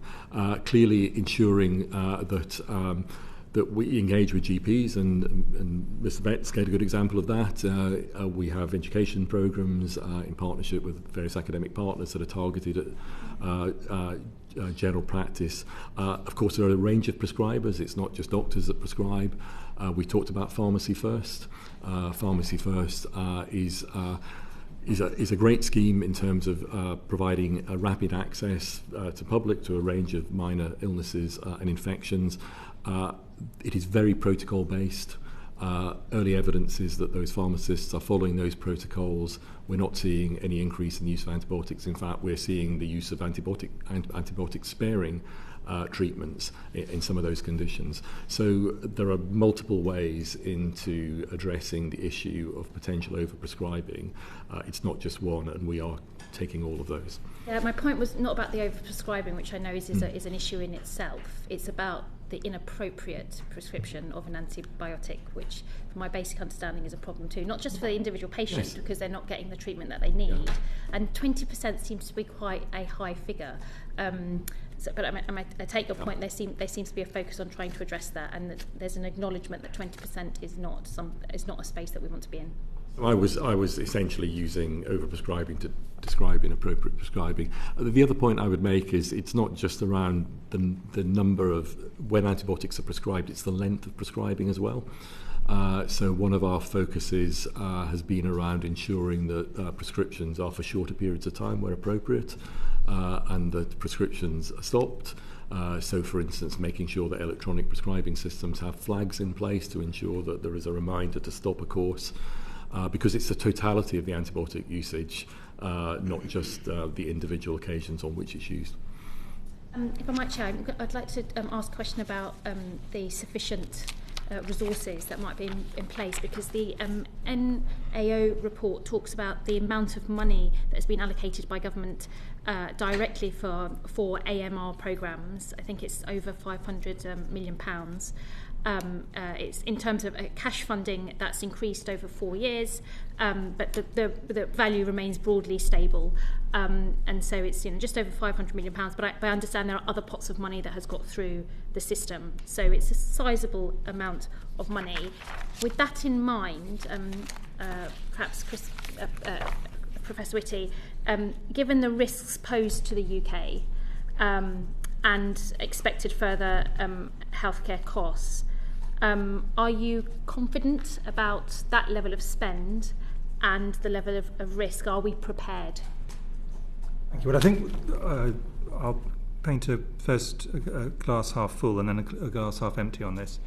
Actually, the great majority of the spend that in reality we spend on AMR is not captured in those numbers. No. So all the people who are actually testing doing hygiene, cleaners in hospitals, all of them are actually, although they may not think of it this way, involved in fact in reducing the risks of antimicrobial resistance. So if you added all of that together, the sum would be very considerably greater, and it will the actual amount spent on it will always be much higher in the NHS. What all of us want to do is to shift the spend onto preventing the problem rather than the spend onto having to pay very large sums for trying to rescue people who've got antimicrobial resistance and have now become very unwell and need very expensive drugs for prolonged periods, and that's absolutely what we should be doing. So why a lot of the spending is spent on research rather than treatment. Yes, so I was going to come on to where I think we're in the stuff that's very AMR specific, but I do not think we can underestimate how much of the battle against AMR is really basic things. It's encouraging, more than encouraging,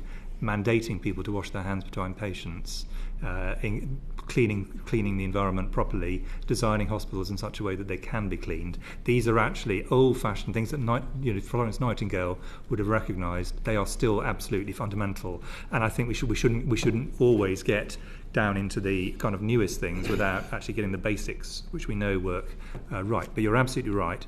One of the bits of that has been, I think, very important and will continue to be is the spend on research.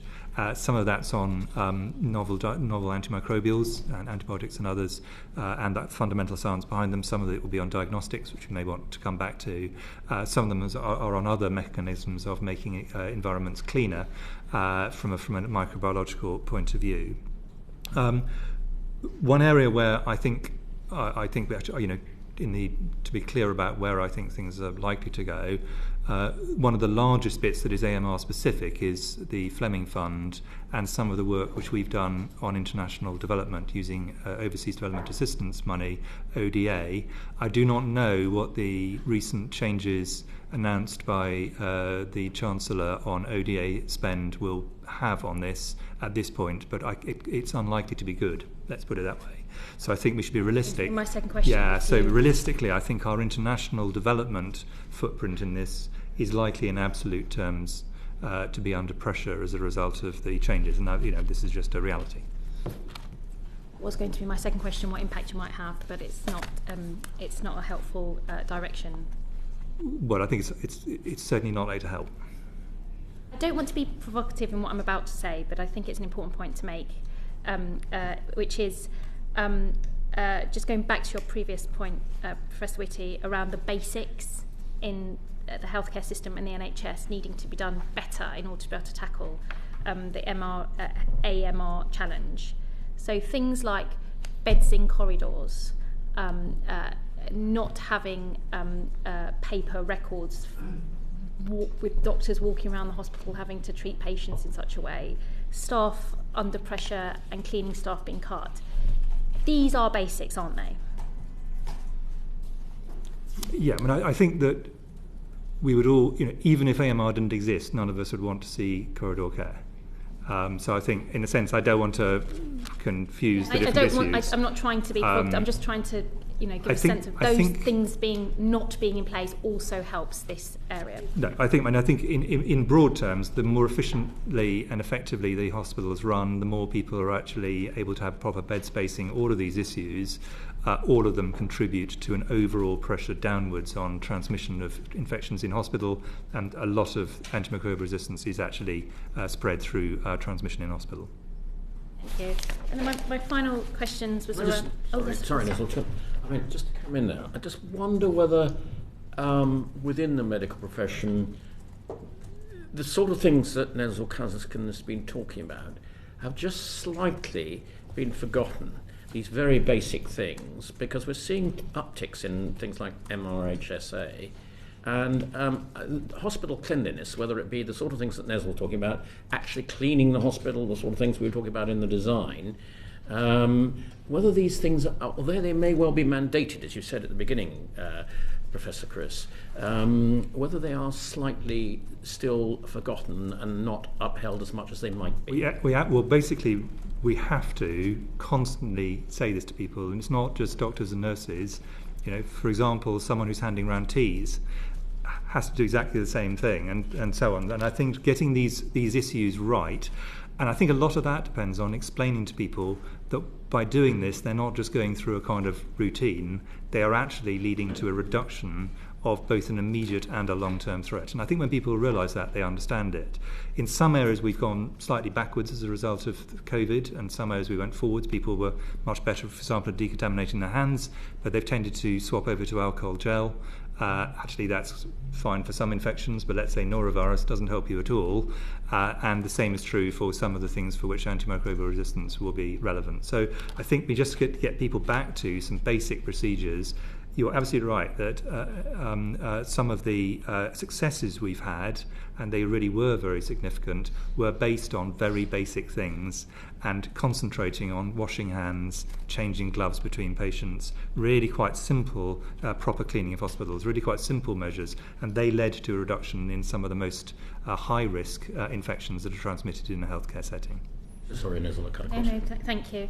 My final question is around the preparedness of the UK for AMR becoming an acute emergency.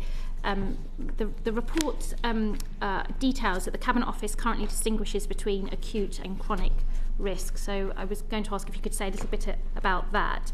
But also it identifies the report that AMR is one of 26 chronic drivers. But there is a link, isn't there? There is a potential that although it is classified as chronic, it could very easily become acute.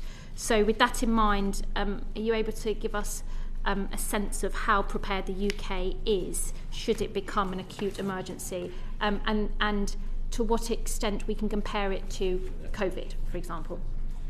I think that, as I said, and I'll slightly expand on an answer I gave earlier on, I think it's very important we keep it on the risk register. And Dame Sally got it onto the risk register, and that was completely correct. But I think acute things usually implies they kind of essentially come in waves. And in the sense of AMR, most of the time it's a high level, but it's not coming in waves. It's there the whole time. So that's, in a sense, that's the reason to call it chronic rather than acute. But it must be front of mind. And I do think, and I haven't been involved in this until much more recently, the UK government has taken AMR seriously really since about 2000. So successive governments have done so. And the key to that is integrating all the different elements, the food elements, the animal side, the hospital side, work in the community, all the different components. We need to keep up the pressure to continue to do that. So that's why it's very important it's there. If there was a sudden wave of antimicrobial resistance on a particular organism, I think it would very much depend what it is. The UK's science base is outstanding, and I think we saw that in COVID. I think UKHSA has got very strong capacity. What we saw in COVID, though, and I think we've seen it in other emergencies, to be honest, is what is our ability to scale up. So our initial science will be good, our initial understanding of the problem will be good. If there was a problem that required a very large scale up, then I think we would probably face greater pressure, and that's just a practical reality, not just for this, but for many other threats that we face. And how do you test how prepared the UK is? I mean, obviously there might be indicators that the department is looking at, presumably, as part of the process of putting it on a risk register and then managing that risk. But I wondered if you can give the committee and members like me, I guess, a bit more understanding of how do you test the UK's preparedness for the scenario that it moves from chronic to acute? I'll have a first go at this, and then I think Professor Hopkins will probably want to add to this because he's on. I mean, the first thing we need to do is have an overall structure which has got multiple different components to it. The research, the basics, all the different components we've talked about so far, and that's monitored. And I think that's what the various mechanisms that are laid out in the NEO report, I think, are very important for, is what is the government as a whole trying to do about this? What are the building blocks? Now, we have always scored quite well when people look at our plans, and that's mentioned in the NEO report.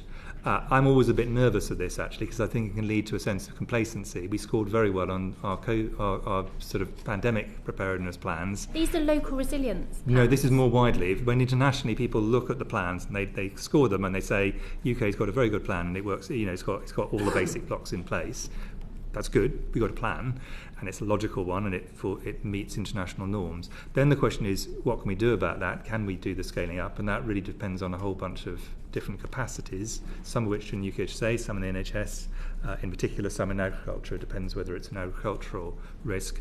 And then in terms of the specifics, we clearly always need to be scanning the horizon for human infections, but also for animal infections, because many of the big risks actually tend to come as a jump, not just in pandemics, but also from AMR, a jump from animal areas. And there's something called the HARES group within the UK, for example, which combines veterinary and public health expertise to look around the world and say what are the things that are coming up and are we ready for those. So it is very important we're constantly looking out for new threats, because the probability is something of the kind of the wave sort as opposed to the chronic background problem. It's statistically much more likely it will come from another country than from the UK, just because it has to arise somewhere and then it spreads internationally. Susan, do you want to add to that? Well, just to highlight really that when we talk about antimicrobial resistance, we sort of put all bugs, all resistance into one big barrel together, and we sort of think about the systems that we need to do it.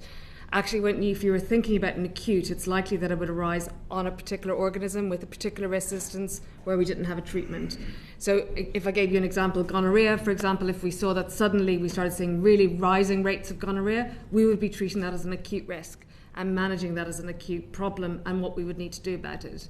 I could also give an example, for example, if we saw it in a pathogen like Campylobacter, that is something that interacts between the human and animal interface, where we are more likely to get it from the food we eat or the interaction with animals. Then again, if we saw that we were unable to treat it when we needed to, then we would be acting as that as an acute risk. So we constantly are horizon scanning across all of the pathogens and where they live across the world. Secondly, we're exercising, and I think that's really important. So many of the exercises that we would do to look at how prepared we are would include an element of antimicrobial resistance.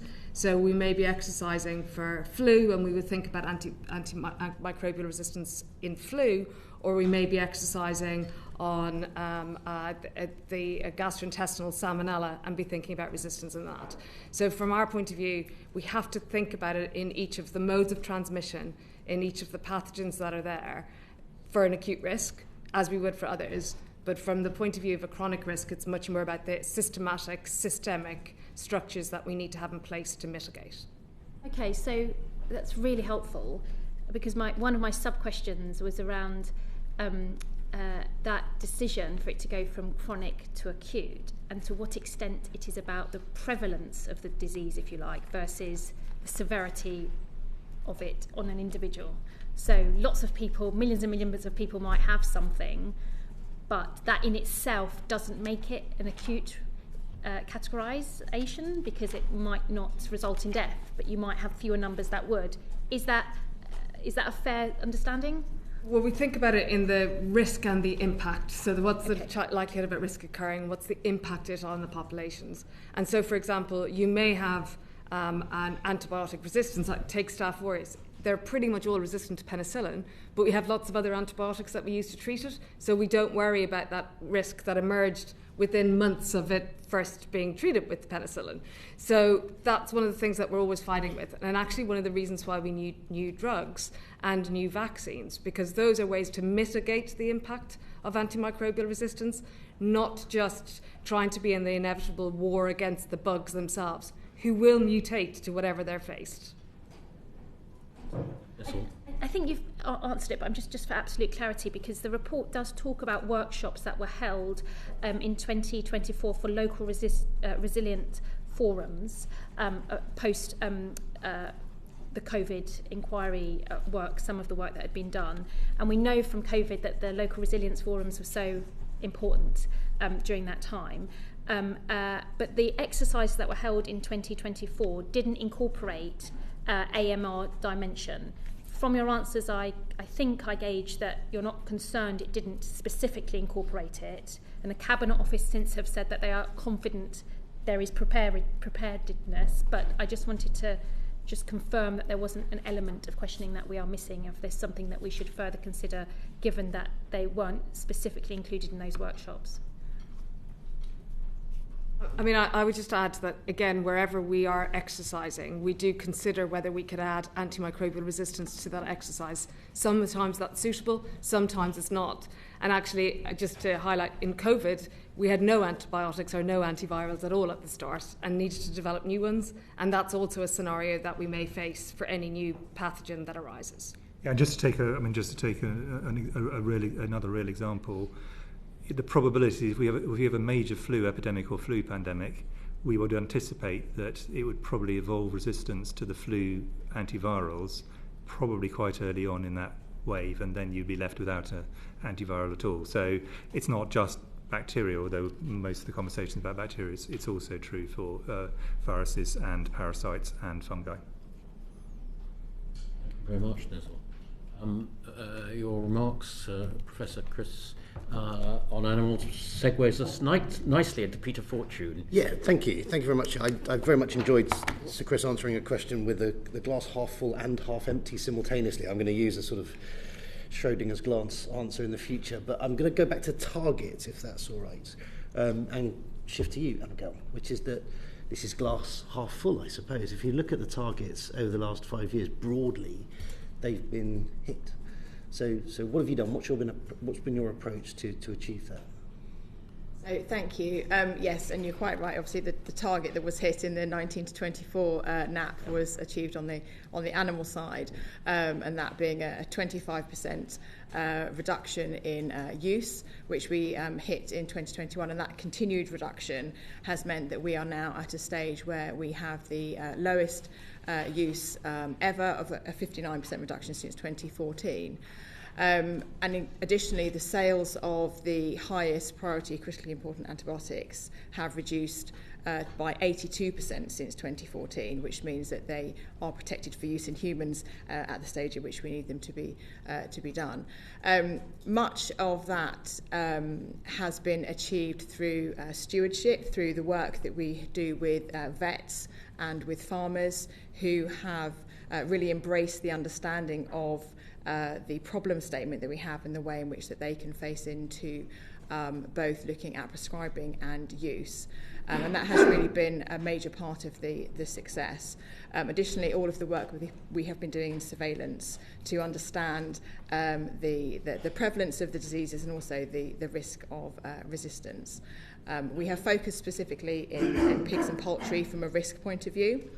But we are gathering more data across the species, especially working with RUMA, who are assisting in the sector-specific species groups. What was the thinking behind focusing on pigs and poultry?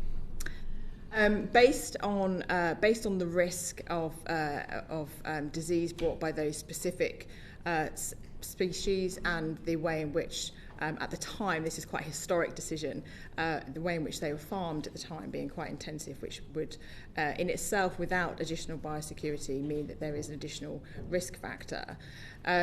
That is quite a European-wide decision that was taken as well. It was a focus across many countries to focus on pigs and poultry. Are there, I mean, you touched on it briefly, but what are the risks by limiting surveillance to those species? Well, of course, we need as much data as we can get across all of the species. The risk-based approach meant that we were focusing on the information that we felt was most important, but the target is to obviously increase surveillance across many species, including companion animals, equine, and ruminants as well. And we are looking to do that through the work that we're doing, as I said, with the species sector groups. And the increased data will obviously help with us understanding what the prevalence is and help us, again, to achieve increased targets as we move forward. So, Geoffrey, we were talking about pedigree animals. Remind me what you were saying. So, thinking about the evidence we heard from Lord O'Neill, who in the previous panel, I don't know whether you were present, he was saying that certain antibiotics he couldn't see any use for the ones that are really sensitive for using in animals at all. And I wonder whether there's a sort of a bit of a compromise here. We could use them, say, for the most valuable pedigree animals, but not for those animals that are in normal commercial use. I don't know. Is it within your profession? Is there something in that? So I did hear the comments specifically, I think, about colistin, weren't they, in the previous evidence. Our work has been focused on stewardship rather than banning the use of certain antibiotics. And that is really because if we push prescribing into a selective state, we could end up utilising the wrong antibiotics to a greater extent than we had intended to. What is really pleasing, though, with the stewardship approach is that we know that for the third year in a row, there has been no colistin sold for use in animals at all. And we have almost never detected colistin resistance in UK livestock. So the approach that we have means that we do reserve the right to use the colistin when needed. And I don't know whether pedigree is the right species or group that you might want to suggest, but maybe everyone has their own preference. But it does reserve our ability to utilise the antibiotics in that environment. But at the minute, we have not had to because of the engagement we've had in the stewardship space. I will come to you in a minute, Sir Chris. Can I just ask you, again, in the pre-panel, we haven't yet gotten on it in this hearing, diagnostics.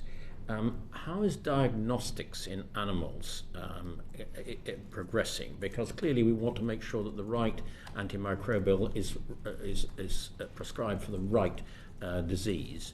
Is that improving in animals? So from a diagnostic point of view, obviously the veterinary profession is a private industry and doesn't have the value of the NHS. Diagnostics are used a lot by the veterinary profession. I don't have any information about issues to do with access to them or to problem statements that would arise from a lack of diagnostics. It's not something that we focus in on in terms of the regulation of medicines.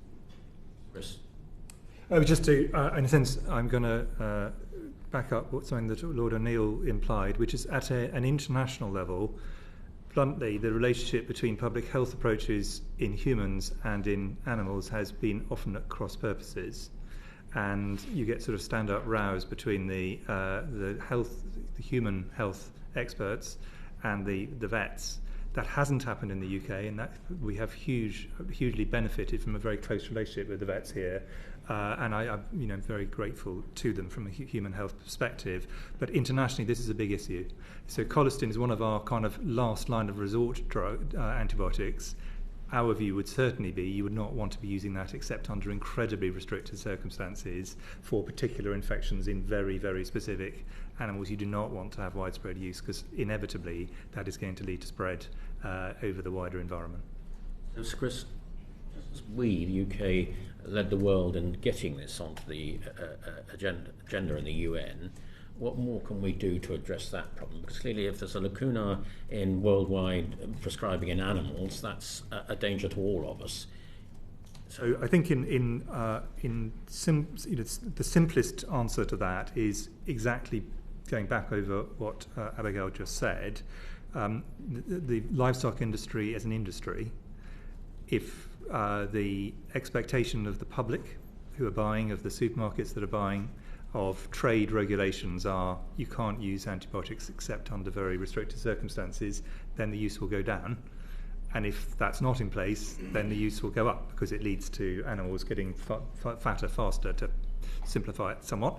And so I think it is important that we concentrate on these issues of trade because it's through trade that the pressure comes rather than through other mechanisms. Right, so that's a really important question. When it comes to negotiating a trade deal, and the one with the United States was mentioned this morning, how much of an input do you on the health side have in advising on those matters? We can advise.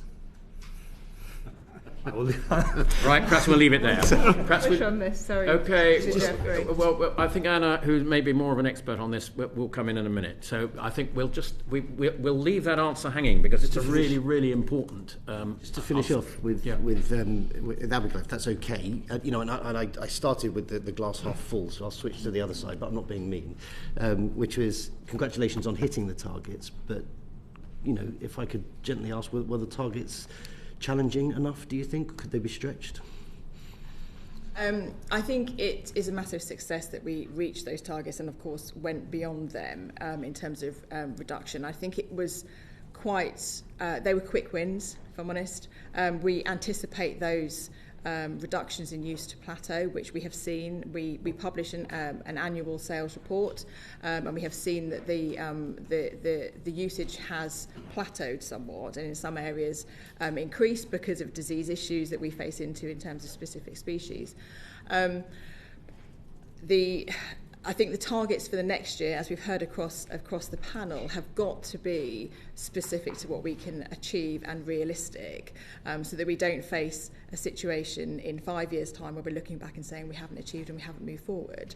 I don't think we should be setting ourselves the same targets again. The Rumour Targets Task Force are working with all of the species sectors so that by the end of this year we should publish specific sector targets that will take us all the way through to 2029, which will be realistic to the species group that we are referring to and can build on what we have achieved, but understanding that we had those quick wins and we expect the progress further to be not quite as strict a trajectory. Love an answer with a specific time frame. Thank you very much. Well done. Thank you, Peter, very much. Anna. Yeah, before I move on to human health, I just really want to press this point. I was very taken with what you said, Sir Chris, about the fact that, you know, some of this resistance couldn't jump from animal to human, and as we've seen in some of the diagrams, one of the pathways is via food. And so I do want to press that, you know, having left the European Union, you know, what are we doing to ensure that our food standards are not being diluted by some of the trade agreements, thus increasing our risk of exactly this point of resistant things coming in to the UK via imported foods? I think that the UK starts from very much a position of wishing to minimise the risk of antibiotic contamination of food and antimicrobial resistant organisms on food entering the UK market. I'm not a trade negotiation expert, but to make an obvious point, people bargain in all sorts of different ways, and that will always be an aim of ours, and there are very strong what are called phytosanitary standards across much of Europe and many of our trading partners already. Nevertheless, my view, obviously, as a public health person, is I would wish to make sure that those are pretty central to the way we view things, but clearly in a trading negotiation, everything's on the table. Would you like to add anything, Ms. Seager, in relation to animals? I think I'd heard it said in the previous session in relation to the use of antibiotics for growth promotion, and just to be clear that for the UK and anywhere in Europe, antibiotics are not used for growth promotion in animals. That is not the case throughout the globe, and it is important that we have residues plans in place when we are trading, but it's not my area of expertise, as Professor Whitty has also mentioned, that I would go into the details of what should go into a trade agreement, but I think it's important for us to know what the situation is in the countries with which we are trading. Indeed. I guess it speaks for itself, but yes.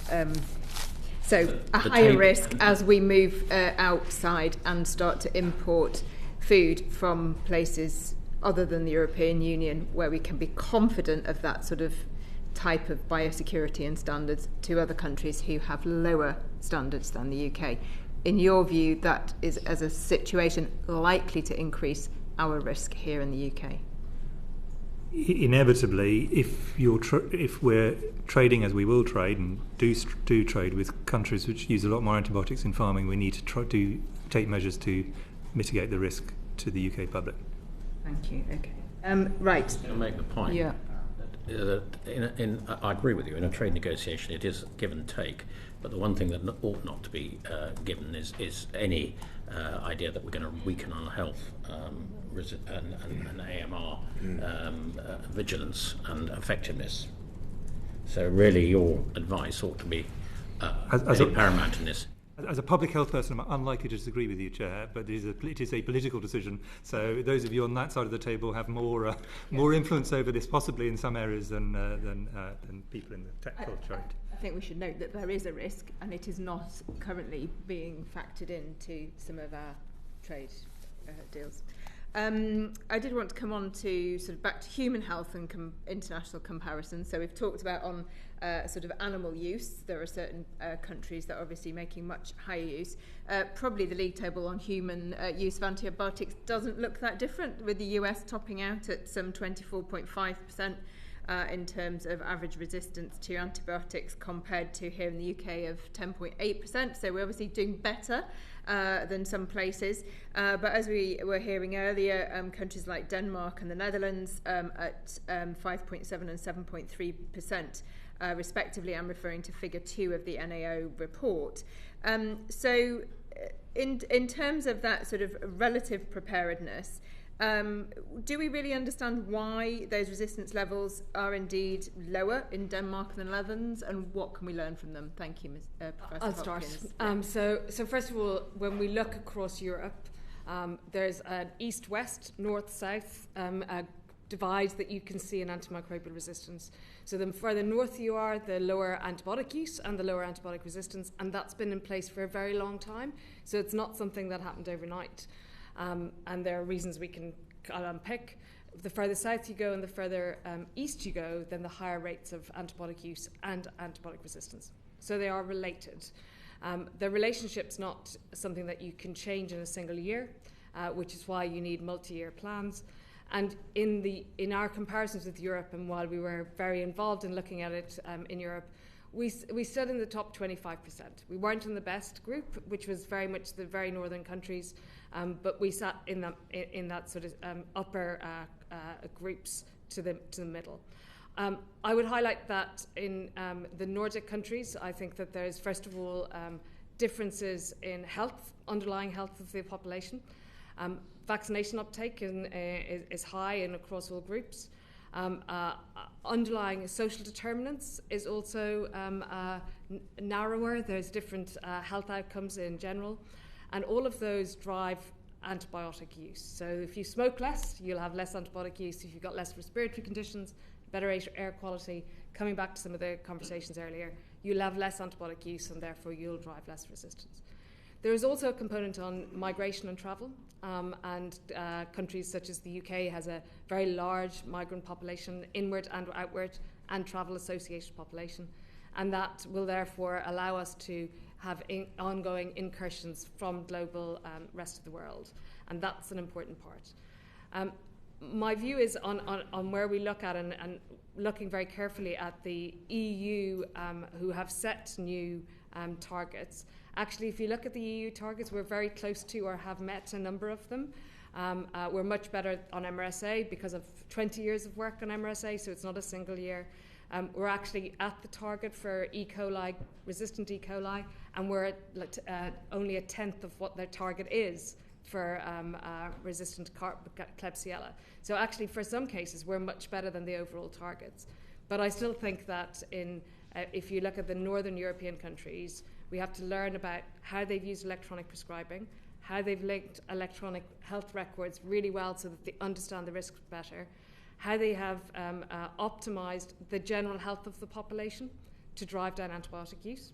And we will need to continue to use all of those system measures to keep our antibiotic use as low as possible, and where possible, reduce it. Okay, and when we come on to more some of the inequalities, I'm guessing that some of the answers you've given there about underlying social determinants and health better. On the specifics of migration, is that an issue for sort of border biosecurity? Are there any measures that can be done in terms of mitigating our higher risk? Well, I mean, I think the first thing that I would say about it is that clearly migration and inward migration adds a lot of value. Many people migrate to provide health and social care to this country and to other sectors. So we need inward migration if we are to be able to provide the health and care that we need. However, I would add that what we need is ensuring that as people arrive, that we get them up to date with vaccines, that we provide them with GPs so that they understand it, that we ensure that they're aware of the different practices that we have here than in some other countries, so not having over-the-counter antibiotics, not having an expectation for an antibiotic when you are ill with illnesses that are prevalent in other parts of the world. So those sort of healthy components of life are really important. And then that they have access to healthcare when they need it, so they get the right treatment at the moment that they need it, rather than waiting that they may do in other countries too. So I think all of those aspects are important when we look at it.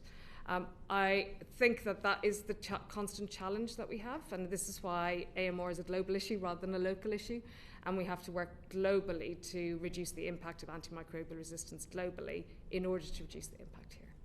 I'm glad what you said. We've got an excellent sort of primary care practice called Bevan Healthcare, which is specifically set up for providing health and medical care both to some of the asylum seekers in hotels, but also to recently arrived refugees. So having that specialised primary care where they can better help meet the needs of people coming in, and as you say, making sure they're getting that proactive and preventative health care on arrival.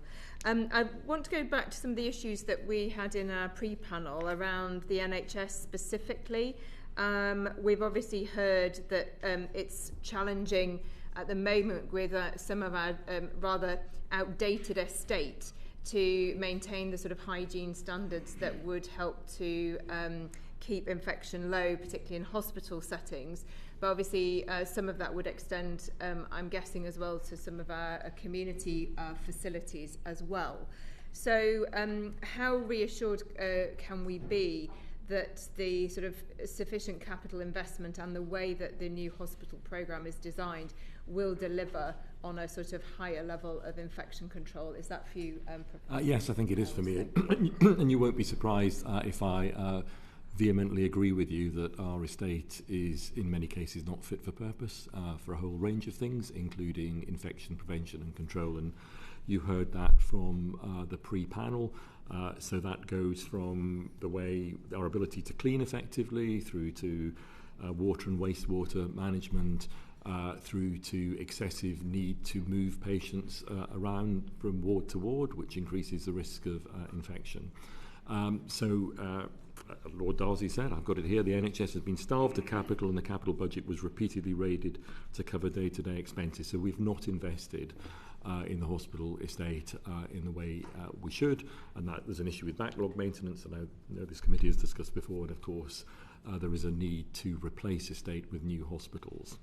So what are we doing about it? Well, our infection prevention and control teams have been working closely with the new hospitals programme to ensure that IPC and the ability to have effective IPC measures at the heart of the development work around the standardised Hospital 2.0 that you've heard about.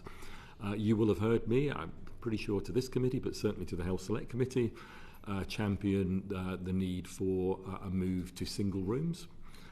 Single rooms allow much better infection prevention and control. They reduce the need to move patients from one area to another because when you cohort, because of infectious diseases, you're moving people around. Single rooms, you don't need to do that. And of course, there's privacy and dignity aspects as well.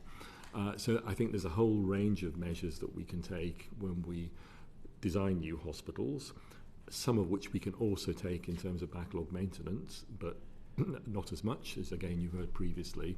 And I can absolutely assure you that we are working closely with the new hospitals team in particular to ensure those principles are embedded in future builds.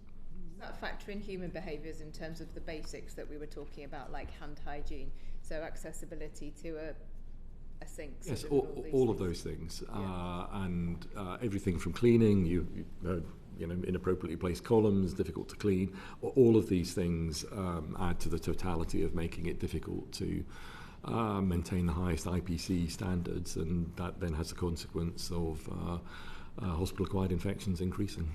And as hospitals' budgets have been, squeezed, has there been any concern that there hasn't been the level of cleaning, and particularly with sort of outsourcing? Is there any evidence of a difference between in-sourced and outsourced cleaning? I haven't got that evidence. I think, as Sir Chris has said, there is a clear understanding, particularly in hospital settings, but not just, of the importance of infection prevention and control. You heard mention previously of the National Infection Prevention Control Manual, which I think has been a real step forward in terms of standardising the basics of IPC practice, but also layering on top infection-specific or microbial-specific actions that need to be taken. But clearly there are challenges in the estate at the moment, and I think until we have a fit-for-purpose estate, those challenges are going to continue.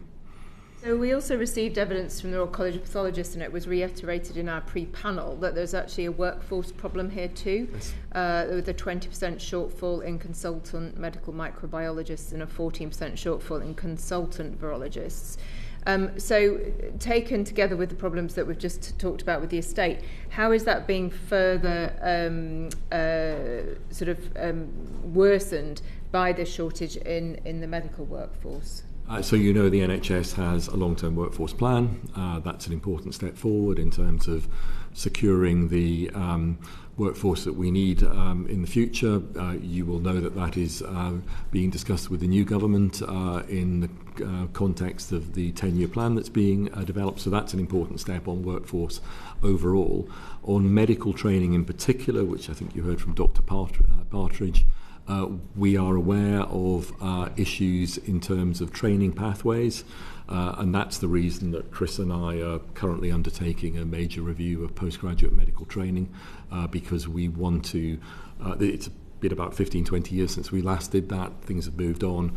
We need to ensure that we have training pathways that ensure that we have people going into those specialties, and microbiology is not the only specialty that you might hear those concerns from, that we have people going into those specialties for the reasons you've heard. Yeah, I probably didn't realise it was necessary to declare, but my husband works for the London School of Hygiene and Tropical Medicine, who do postgraduate training in some of these subjects, so I probably should put that on the record. I've not really thought of it being relevant, but I suppose it is.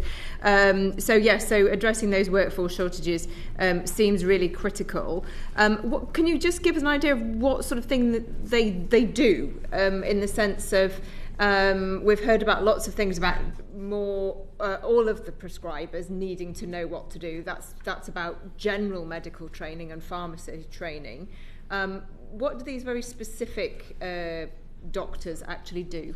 I think Steve haven't got a problem here because both of us are. Yeah, okay. Well, I was about to make that point, so I'll take it, but then I'm very aware I'm a mere renal doctor, kidney doctor, and I have two infectious diseases doctors sitting next to me, so the ball will be passed at some point. Yes, right. But I think the first point you made is the important point, is that actually most prescribing is undertaken not by specialists in infectious diseases or microbiology. It's taken by general practitioners, most prescriptions in general practice, by general physicians, by people like me, kidney doctors. So this is something that everybody needs to know about, not just those who are infectious diseases or microbiology.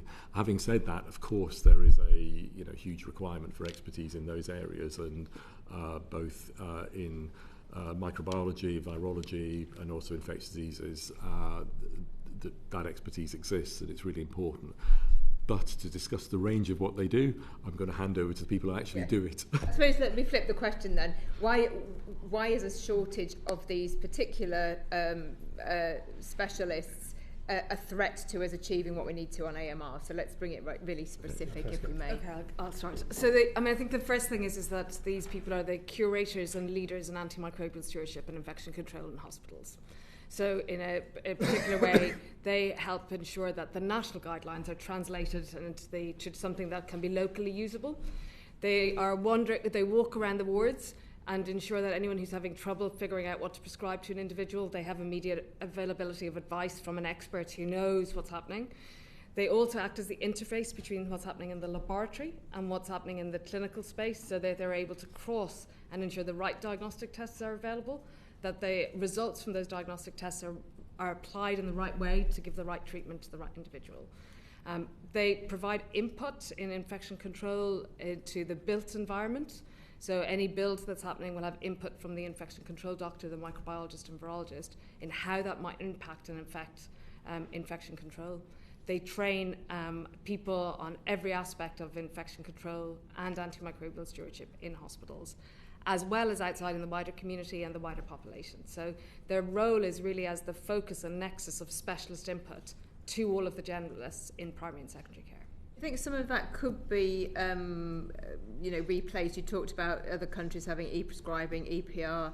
We're talking about AI, decision support. I mean, are there better ways that we can, and more efficient ways that we can make sure that every generalist has got at their fingertips the right sort of decision support, in terms of making sure greater adherence with the guidelines? Yes. Okay. Which goes back to my point that most management infectious diseases is not undertaken by specialist ID doctors or supported by microbiologists. It is general physicians or physicians in other specialties. So having that decision support, and actually one of the advantages of having electronic records is that you can embed those decision support, essentially guidelines into those systems. So I would absolutely agree with you. I'm sure Susan and Chris would too.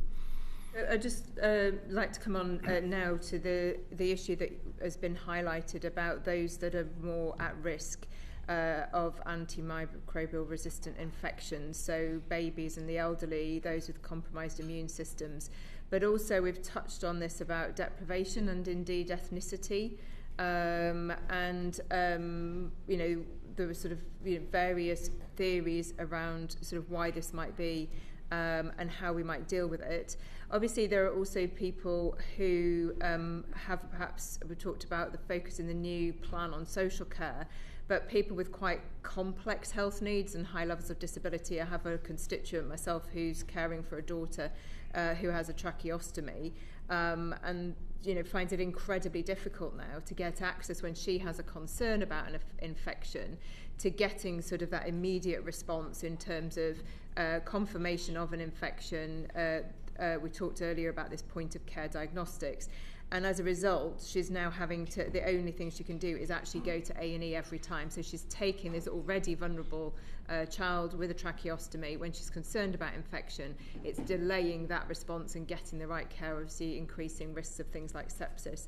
So that's just an example of where healthcare isn't working at the moment for people who would be at higher risk. So can you perhaps just talk about what more we need to be doing to protect these groups from resistant infection?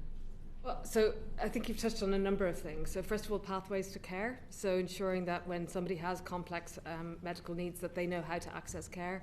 And that if there's a scenario in some scenarios like this where they know what to do if there's a problem and who to access it, that's really important. Secondly, that they know what the diagnostics tests that are available to them and how to access those. In some cases, in individuals, not so maybe so much in this, but in other cases like cystic fibrosis, for example, they may have emergency backup antibiotics that are decided by the hospital based on their previous infection. And in some cases that also happens in immunocompromised like haematology patients. But the biggest things are that there's a pathway for care, that there's access, they know how to contact people, and that there is a treatment plan in place for episodes of infection. That's what makes the biggest difference for individuals. And given that that is clearly not in place for my constituent, what is the expectation on the NHS that it should be doing those things? Well, there is an expectation. So we have been, for instance, in recent years, putting more support into care homes, for example, where urinary tract infections and a particular problem with respect to AMR. Pharmacy First, I've mentioned earlier. There have been figures here, 4.4 million Pharmacy First completed consultations as at the end of last year, and of those 1.7 million for clinical pathways, 1.1 million for minor ailment consultations. So that is giving the public alternative access points into certainly the treatment of minor illnesses, including common infections. So GPs are under a lot of pressure at the moment. You know that because the demographics of the population, the headwinds we talked about in terms of increasing complexity of multiple conditions. So it is important that we provide, and the public are aware that there is more than one access point in terms of managing infections. And again, what Chris and I have been absolutely clear about is in introducing those additional access points, we need to be sure that we are minimising any potential adverse impact on antimicrobial resistance, which is what we've done with Pharmacy First. Is there anything else you'd like to add, Professor Whitty, on the social determinants? Yeah, no, I mean, I think people underestimate the degree to which almost every one of the risk factors that we think of, I'm going to call them social determinants, but for the sake of argument, including smoking, including obesity, for example, each one of these increase the risk of infections. Crowding definitely does. So it is not particularly surprising at one level that people who are living in areas of poverty and deprivation are more likely to get infections because they're in an environment where they tend to accumulate risks. Additionally, people tend to get, and this is a very significant problem more widely, ill maybe a decade or more earlier than they do in areas of affluence. And once you get into the healthcare system, then you're in addition going to have significantly increased risks of getting antibiotics, coming into contact with people who've got antimicrobial resistance. So people get into a situation where an AMR is more likely for several different reasons when they come from areas of deprivation. Many of these, sadly, are actually largely preventable. But the fact is that that is the situation, and that's what we therefore need to try and address. Going back to almost the first question we dealt with, if you want to improve things in 2040, getting in ahead of all these big risk factors is really the best way to do that, because that means people don't get the infections and therefore you don't even start down that path. Thank you for your clear answers. Very quick questions, Chris, because we've got a lot to cover, but we have had evidence from Dr. Wendy Thompson, who says in the UK declining access to dentistry has emerged as a key driver of AMR. Is that something that's on your radar?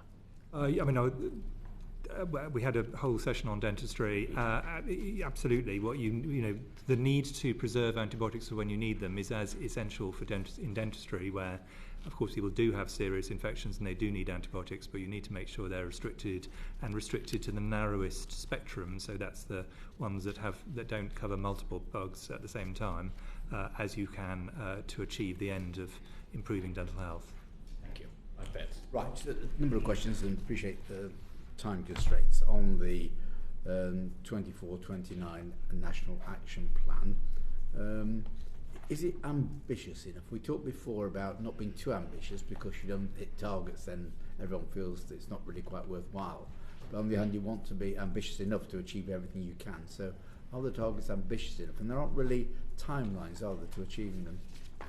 Well, all of the targets that are in the current National Action Plan for now are there to be met by 2029. They're only going to be met by year-on-year reductions. We'll definitely won't make any of them if we wait till 2028 before doing action. Right. So there's already work in place to look at those across all of the components that are there. In my view, given what I've said already about rising ageing population, rising healthcare demands, the fact that even we stay steady is actually a reduction if you compared it to what you would expect to see with increased diagnostics, ageing population, increased healthcare demands. So I think any reduction is actually going to be challenging for us to do, and we need to recognise that. I do think that if we are overachieving, I hope that's the case, but I don't think it will be. If we are overachieving, we will review those targets and reset them and relook at them again. So it's not something that I think we'll say we've hit our target. If we did in 2027, we would sit back and need to do nothing. We are in a place of wanting continuous improvement, and that's what we'll look for.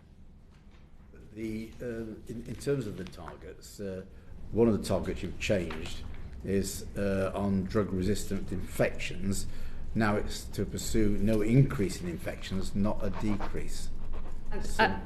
And again, coming back to what I said, so no increase in the absolute number of infections, which is where it's coming from, is actually a decrease given the population size increase, the ageing population, the comorbidities of the population, if you basically took it and were able to adjust for all of those complex factors. So what we're trying to do is give something simple to the public so they have a simple number that they can see and monitor, and we will hopefully be able to engage with them on why we're doing that, rather than trying to put out a very complex age, sex, comorbidity adjusted number that we then have to have real complexity in explaining. Right. You're going to have to explain why, what it means to simply keep it level. You're saying it's really an improvement. You still have to do all that. Exactly. Well, we have to do that, all of that, and that's important. But I think everyone will be able to see a number that's not changing and be able to talk about a number, rather than an age, sex, comorbidity adjusted number that would be more difficult for us to explain to people over time. And the usage of antibiotic usage in humans, 15% reduction it was, now the target is 5% reduction. 5% reduction over the next 5 years from 2019, and given the fact that we've had the changes in the pandemic, then the aim to reduce that is to actually have a year-on-year reduction from where we are now. Again, I would say that 5% reduction will be challenging with the ageing population that we have and increasing prescriptions for underlying conditions. However, I think that if we can show that we are able to meet this and are achieving it, then we can review it again. If we set something out that people fail to go towards over the first year or two, then we worry that they will decide that there's other priorities to be met in other places rather than continuing to focus on antibiotics. Is that really right, that if you say to someone, oh, this is a really challenging target, then they're less likely to meet it than if it's an easier target which they know they're going to hit? Well, I think people disengage to some extent, and we saw that when we looked at the previous targets, particularly for gram-negatives, where people said, we can't meet that, I've got 10 other things that I need to meet in healthcare and a lot of other competing demands. We'll focus our attention in the areas that we'll succeed on. And so it's about finding that balance, about driving attention to the area, finding something that's achievable and measurable versus doing something that people will say, we're not going to be able to do this, and clinicians feeling that they're under pressure to not prescribe and do harm. So, Abigail, Seager, in terms of animals, there aren't targets, are there, in the plan for reducing antimicrobial usage in animals? It's dealt with elsewhere. So why isn't it incorporated into this plan? So, as I said previously, the targets will be set by the end of this year and will be relevant through to 2020. Those will be set by the species sectors, because it's important that we have a target that is realistic per sector. We anticipate that the reduction in use, as I said earlier, will not decline to the same extent that it has done in the previous 5 years, because there was such a dramatic tail off. However, it's important that the targets that are set are ambitious and realistic. Right. It's dealt with separately. Animals not included in this plan. In the National Action Plan, yes. the targets will be set as part of the overall programme that we've been monitoring. Yes. On to the issue of diagnostic tests, which we've mentioned previously. Just in terms of the use of diagnostic tests, we mentioned before, I think, the way these are used, particularly in Scandinavian countries, are just so much more developed. Is that simply a product of them having a much more high-tech health system, which can deal with lots of data, can actually talk to each other in terms of the different parts of the systems in a way that our health service doesn't? I think it's a scale issue. Scandinavia is a much smaller, all of the countries are much smaller than the UK. And so if you look at it within the Danish system, they are having to communicate with less hospitals, less community services than we have in England. However, I would say that I think this is more than just diagnostics. If you look at diagnostics in Scandinavia and in Denmark in particular, they use similar levels of diagnostics that we do in terms of blood cultures or urinary tests when you are received in hospital. They use and have used traditionally some more point-of-care diagnostics for things like sore throat, which have been assessed in this country as well, but not routinely implemented. Right, so point-of-care tests, I think was mentioned before as well. They're available. Why do the Scandinavians use them? It's so much more than we do. Shall we go on point of care? So I think to situate this, can I say a bit more about diagnostics? It's touched on the last panel, but I think there's a danger of getting different things confused. There's diagnostics, which is just generically to find out if you're sick enough to need an antibiotic. You're not asking the question, what is the infection? You're just saying, that's what the CRP test would be like, for example. There are diagnostics that are actually to rule in a particular infection, and that's what we used with the COVID test. Didn't tell you anything except you have COVID or you don't have COVID. There are ones which are wider, which tell you which infection you've got. Blood cultures would be one of those. and then a bit later down the line there's things which tell you which antibiotics you're resistant to. Now, all of those are diagnostic tests. On the later ones, the blood cultures, those kind of areas, we are very similar to Scandinavia and Holland and various other areas. So our use of those, I would say, is pretty well identical. We do use the severe infection ones, probably less in some areas, and some of the point-of-care diagnostics. The problem with the point-of-care diagnostics is they tell you exactly what they're designed to tell you and nothing more. So if you do a thing which actually tells you have got COVID or haven't got COVID, it doesn't tell you what you have got. All it tells us is you haven't got COVID. And diagnostic tests are much better at ruling things in than ruling things out. So for a test for antimicrobial resistance, what you really want is a test that tells you you do not need to give an antibiotic, or if you do need to give an antibiotic, you only need to give this very narrow spectrum antibiotic, not all the other ones. That's what's useful for AMR. There are wider uses you can use them for. And in reality, the tests we have at the moment are not really adequate to do that for many of the situations that GPs and non-specialist doctors in hospitals need to use them for. So you can't go to a GP and they can do a test and say, with confidence I can tell you, you do not need an antibiotic. It may be a helpful adjunct, but it's not really strong enough. That is actually the test that all of us would want.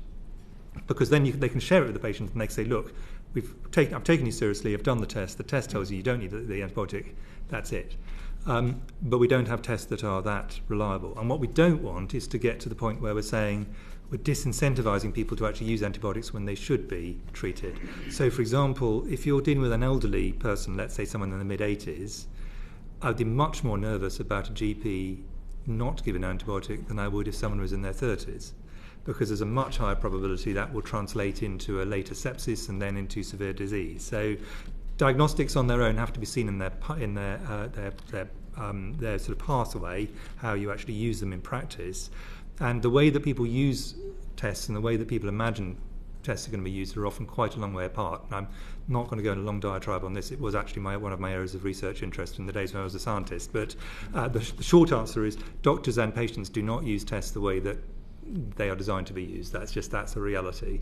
And so what we're trying to do is make sure that people who need antibiotics get them, but only the antibiotics they need, and people who don't need don't get them. And the tests are not really yet adequate to allow us to make that really clear differentiation. How do you know that 20% of prescriptions being antibiotics being prescribed through primary health care is inappropriate? There are two different ways. I mean, inappropriate means, in a sense, two different things. It means, should you be given an antibiotic at all? And the second is, was the antibiotic you were given the right one for this particular syndrome? On the first of those, and this is a classic example of researchers, speaking as a researcher, can be wise after the event. You can do tests that will take a couple of days to come back from the lab, and at the end of that, you'll say to the GP, well, I've not grown anything in the lab, so you gave the wrong antibiotic.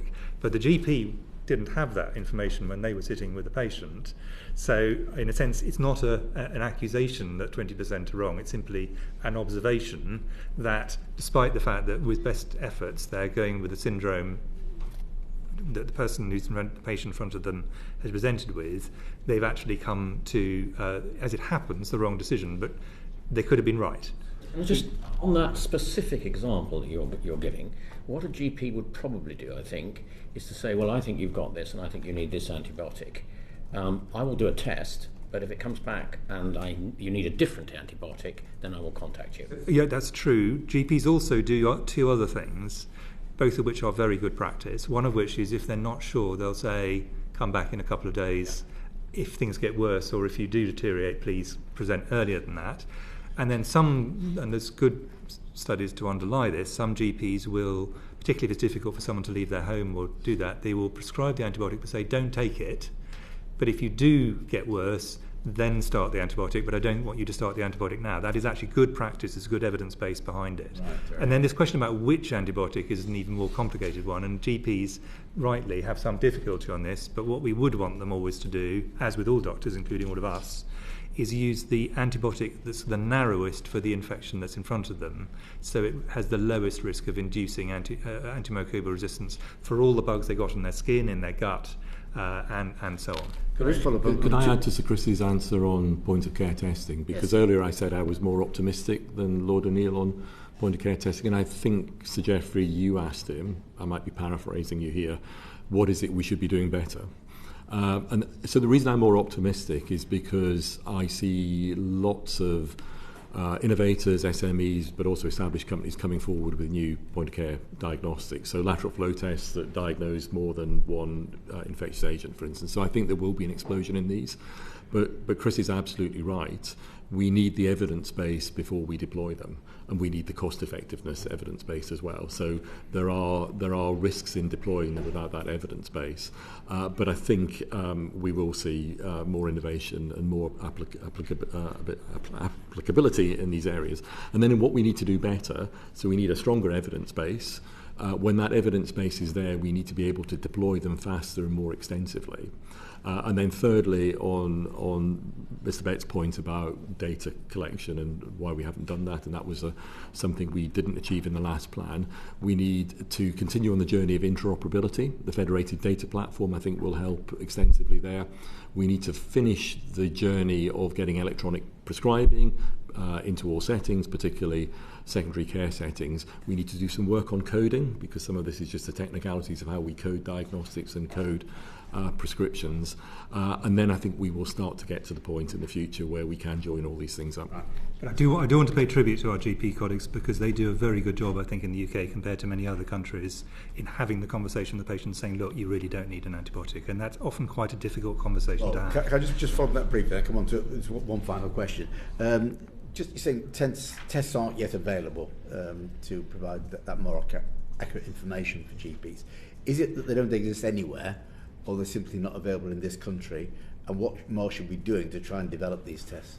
My view is that I don't think any of the tests that are available are sufficiently accurate that you can say with confidence as a GP or a frontline doctor in a hospital, you don't need an antibiotic based on the tests. That's just the rule-in, rule-out test immediately in front of you. That doesn't mean we won't get there, but the CRP test, for example, that was being talked about earlier, it's too crude. It'll be negative in some people who subsequently turn out to have sepsis. It'll be positive in people who've got it for other reasons. So it's not a perfect test, and we should be realistic about how you can use them. Finally, on GPs, I'll come to one final point. I mentioned Dr. Andrew McGinty before, who's Woodhouse practicing in my constituency, who's done the work in Sheffield. I mean, his view is that the NHS doesn't deal with the GP's concerns and involve GPs enough in these issues, that there isn't the work going on to get GPs to work together and discuss what's appropriate prescribing on antibiotics. And the point you just made is absolutely right. He said, so many patients just walk in the surgery expecting a pill for everything that's wrong with them. What more can the NHS do to get that message across that this may not be the right thing to do? I mean, I would say, and Steve will want to come in, Susan may as well, I mean, I think GPs actually do a better job of not prescribing when you don't need to prescribe than many hospital doctors do. And I've certainly got involved, I mean, every time I've been involved with GPs discussing this issue, I think they have a very sophisticated understanding of the issue, and they work very hard on this. But one of the things that was in the NA report, a very high proportion of the general public, for example, believe antibiotics work against viral infections. And having that conversation and saying, look, yes, you have got an infection, you're pretty unwell actually, I think you've got flu, antibiotics are not going to help you, is often quite a tense conversation. And people are, GPs I think are very good at this. And we should be involving them in these decisions, because they are, in my view, are literally at the front line of trying to deal with this often quite difficult conversation. And in the work we've been doing in NHS England, we have had work streams that are really focused on helping GPs. I think GPs are really good at this, but I equally think that we can provide support. So the Treat Antibiotics Responsibly guidance, education and tools, the target training, which we developed with Imperial College, is a good example of that. So yes, we would always want to do more, but I think there is a lot of work going on to support general practitioners. There are some GPs who do prescribe more. And actually, when Dame Sally was CMO, she occasionally would write to GPs who were prescribing more and say, should you be doing that? And she was quite a formidable person. But they stopped after that. Right, finally, one completely different point on the antibiotic subscription model, which we talked about. Is it good value for money when we're quite a small part of the global health industry? Is it really going to make much difference if nobody else is doing it as well? It's early days yet, so the challenge that we were set was to develop a subscription model, which we did. UK was, if not one of the first countries to do that. We started off with 2 products in a pilot. We're now extending that through procurement into a number of other products. It's not a competition. We don't know how many products will come. The 1.9 billion that you mentioned is an estimate of what we think it will cost over a number of years. We need to continue to evaluate. I think that's a point the NAO make. We would absolutely support that. And the final point, which again you've discussed previously, is this is something that we can't do on our own, and it's important that other countries think about this too. So my understanding, I've again got the list here, is that Sweden and Japan have implemented schemes, Canada, Italy about to, Switzerland, Denmark, Australia, USA have proposals. Most of those are based on a variant of the subscription model that we have introduced. But there are other models and there are other approaches, I think, possible, and I think it's important that different countries look at different models. And I know the European Commission is thinking about the use of a scheme that would extend the patent life of antibiotics to give more certainty to pharmaceutical companies in terms of income. So I think there's a range of different models. I think, in my view, it's good that we should test a number of them. But I think, as the NAO pointed out in the report, we've made good progress in establishing a world-leading model. But it does, yes, require evaluation. Thank you very much. I want to ask about environmental factors that might be impacting AMR resistance. How worried are you about water companies dumping sewage? I've done quite a lot of work on this, including with the Royal Academy of Engineering. In fact, we did a report which people, if you're interested in that, might want to take a look at. Broadly, there are 2 different routes by which human gut organisms, many of which may have antimicrobial resistance, get into our waterways. One is via storm overflows, sewage overflows, and today we actually had the report that now all of the storm overflows are measuring. Measuring is a good start, but what they also demonstrate, there's a lot going in. And then the second thing is that sewage works in their ordinary use, constantly releasing some level of microorganisms from people's guts. And there are ways we could reduce that, and that's what the report goes through. And actually, in sunny weather, when the rivers are low, that is probably more important, when people tend to swim in them or kayak in them or whatever, is arguably more important than the storm overflows. So those 2 both need to be seen together. There are engineering solutions to this. They cost money. So this is essentially an economic question as much as anything. There's a lot we could do to reduce the risk that AMR through this mechanism poses. Susan and I are both involved in this. There are also risks from the animal sector, but they're rather different, and I have much more of a concern about human pathogens, because human pathogens are exposed to the full range of antibiotics that humans get, animals much smaller range by and large, and also they're optimized for humans. They are bugs that are designed to infect us. So I think this is an area we really need to take very seriously.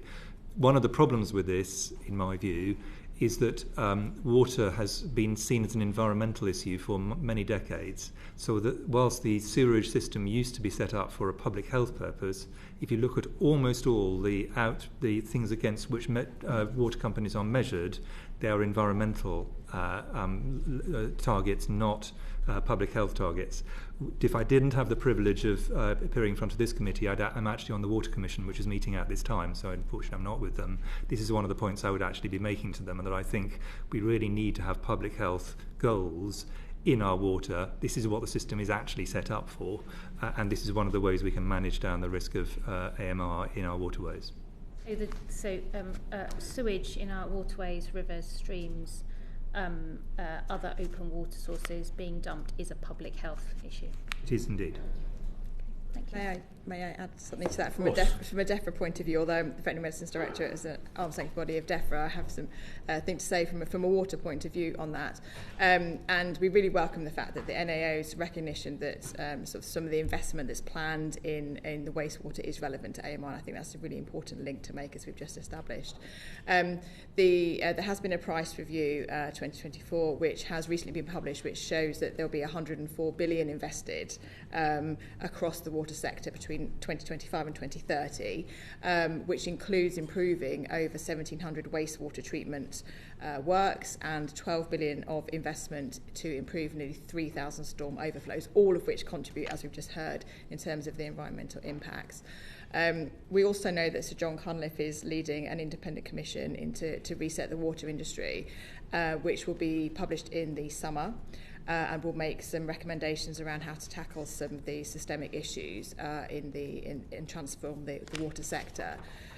All of that, together with the work that was undertaken in the 2019 to 24 NAP under the PathSafe programme, will enable us in the summer to be able to put in place some specific targets for this next NAP. I know it's been a theme of what we've discussed today, but they have to be realistic.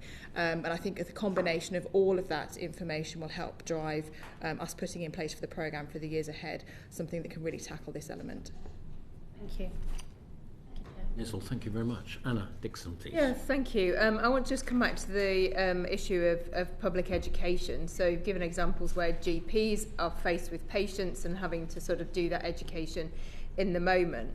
But as part of some of the earlier plans, there were wider public education campaigns, the Keep Antibiotics Working campaign 2017 to 19, actually seemed like it was fairly effective. I mean, public education campaigns are generally quite weak, but a 5% increase. But clearly, when you stop the campaign, it falls back. So it's not maintaining that. So what should we be doing? And is there any plans as part of this current NAP to address the fact that, you know, whether it's that 49% of the UK public thought that antibiotics, might kill viruses. So what more can we do to educate the public about this? I'll start in the sense that UKHSA run a programme called eBug.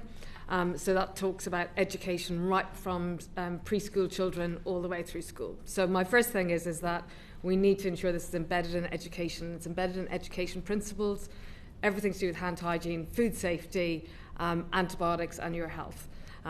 So I think that's really important. Secondly, I think, as you've said, public campaigns where we do large media campaigns and Keep Antibiotics Working, I was involved in providing the clinical input to that, have short-term effects but not long-term. So I do think we need to think about novel ways of working with influencers and social media so that actually there's a community of people out there helping spreading the message for us. And finally, I would say the most important people, and you can see this through any Ipsos Mori or other survey, that impact on prescribing are doctors and nurses. And so ensuring that they have the right information and they're confident in giving that right information throughout multiple other events that they may be meeting patients will be something that's important as well. So I think you can't do this in one way. It has to be tackled in a multi-pronged way. But we have committed to measuring and doing regular public surveys and looking at the interventions that work in this SNAP.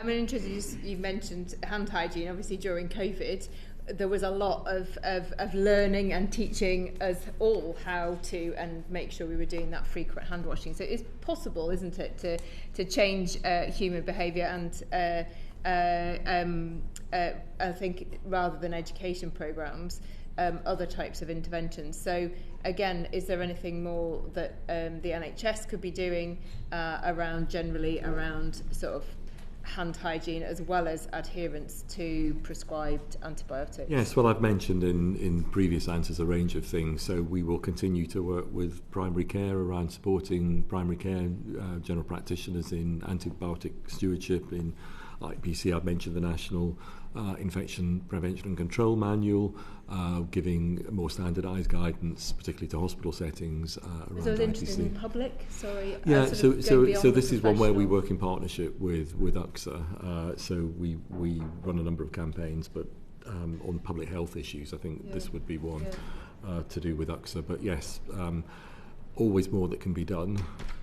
Always priorities in terms of how you run those campaigns. Yeah. I'm just thinking, your winter flu campaigns, you were running, Yeah, I understand we the do. NHS, you run public-facing campaigns. I We just do, we wondered do. why not on this. Yes. Well, we so a number of the campaigns. So vaccinations is a good example of a campaign that we run that Sir Chris has said has an impact on infection. So it's not just campaigns directed at hand hygiene. There's a range of impacts. But yes, clearly something for us to take back and think about. I think I'd add, though, this is a more complicated campaign than many of the others, because you're actually saying don't do this unless you need to. And that's very different to vaccines, where you basically just say just do it. Washing your hands, just do it. What you don't want is to disincentivise people who are actually moving towards sepsis from presenting to a doctor and then being prescribed an antibiotic. So you've just got to get the balance right, and that is harder than a very binary yes-no thing. So would you say that the emphasis of public education should be much more on the infection reduction rather than on the antibiotics? Well, I think we need to do both, because what you don't want is for someone to come to the GP already thinking that antibiotics is the answer to their problem, when actually that isn't medically correct. So we do need to do that. But absolutely, my view is the things we really need to do from a public health point of view are to reduce the risk of getting infection in the first place. No infection, no antibiotic, basically. So to sort of reinforce that, Sir Chris, there was an article published in the Journal of Medicine and Public Health, and Professor Hopkins, you may wish to comment on this as well, reviewing the Keep Antibiotics Working campaign and raising awareness about antibiotic resistance in the UK, which I think was one of your initiatives. The review's findings revealed that it was effective in conveying that antibiotics are not omnipotent, but failed adequately to stress the severity of AMR. The paper concludes that whilst awareness was raised, a more aggressive, narrative-based approach may be needed to drive real behavioural change, the antibiotics usage in the UK. I don't know. I'll have a first go at this. So this illustrates part of the issue, which is we have not adequately made the link between people not needing antibiotics being good for them and their family. And to say, to imply, as can sometimes happen, you're at risk if you don't take the antibiotic, and we don't want to give you the antibiotic for the benefit of some future risk to society as a whole. That's a very difficult message to give. Actually, there are strong reasons why an individual should not take antibiotics unless they need them. It messes up the antimicrobials in their own gut. It has a number of other downsides. And my view is we should link it much more closely to these have downsides unless you need them. But what we don't want to do is to disincentivise people from coming forward if they do have a significant infection. And it's getting that balance right that has always been the challenge in this particular area in terms of communication. This is a really important subject, but I think it sums it up. But either Professor Powis or Professor Hopkins, do you want to add anything to that or not? No. I mean, no. Okay. I'm just now got a few sort of sweeping questions, and I don't mind who answers, but probably just one on each of the questions. We've received some rather interesting evidence from B. Braun Medical Limited, and this is to do with IV drips and washing them out and getting the last 20%. And they say that very often this is not done, whereas it would be done with cancer drugs. But because antibiotics are relatively cheap, they just put the drip on, think it's empty, and take it off again. That's, I think, summarising the evidence. Is this something we should be worried about? And then it's just chucked away. So the patient isn't getting the full dose that they probably need, and could this be breeding AMR? Well, I mean, first of all, the vast amount of antibiotics that we give in are oral rather than in injection format, so it's slightly different than some of the chemotherapy drugs. The second is a lot of those are given in an injection format rather than hanging a bag and leaving it there. And when the bag is hung, in the vast majority of situations or using a device, you are supposed to flush it out. So the good practice is that you do flush out these devices after use, so that you should get the full dose, because that's the reason you're getting it. Clearly, if there are situations where that's being reported, we should look at it and investigate it. But good practice is people need the full dose. That's why we're giving it. You will, I think all of you heard the previous evidence. Just to go back to this business about phages and the licensing and regulation of it. You know, that there may be phages out there in the world, but we can't use them because they're not licensed here. What can be done about that problem?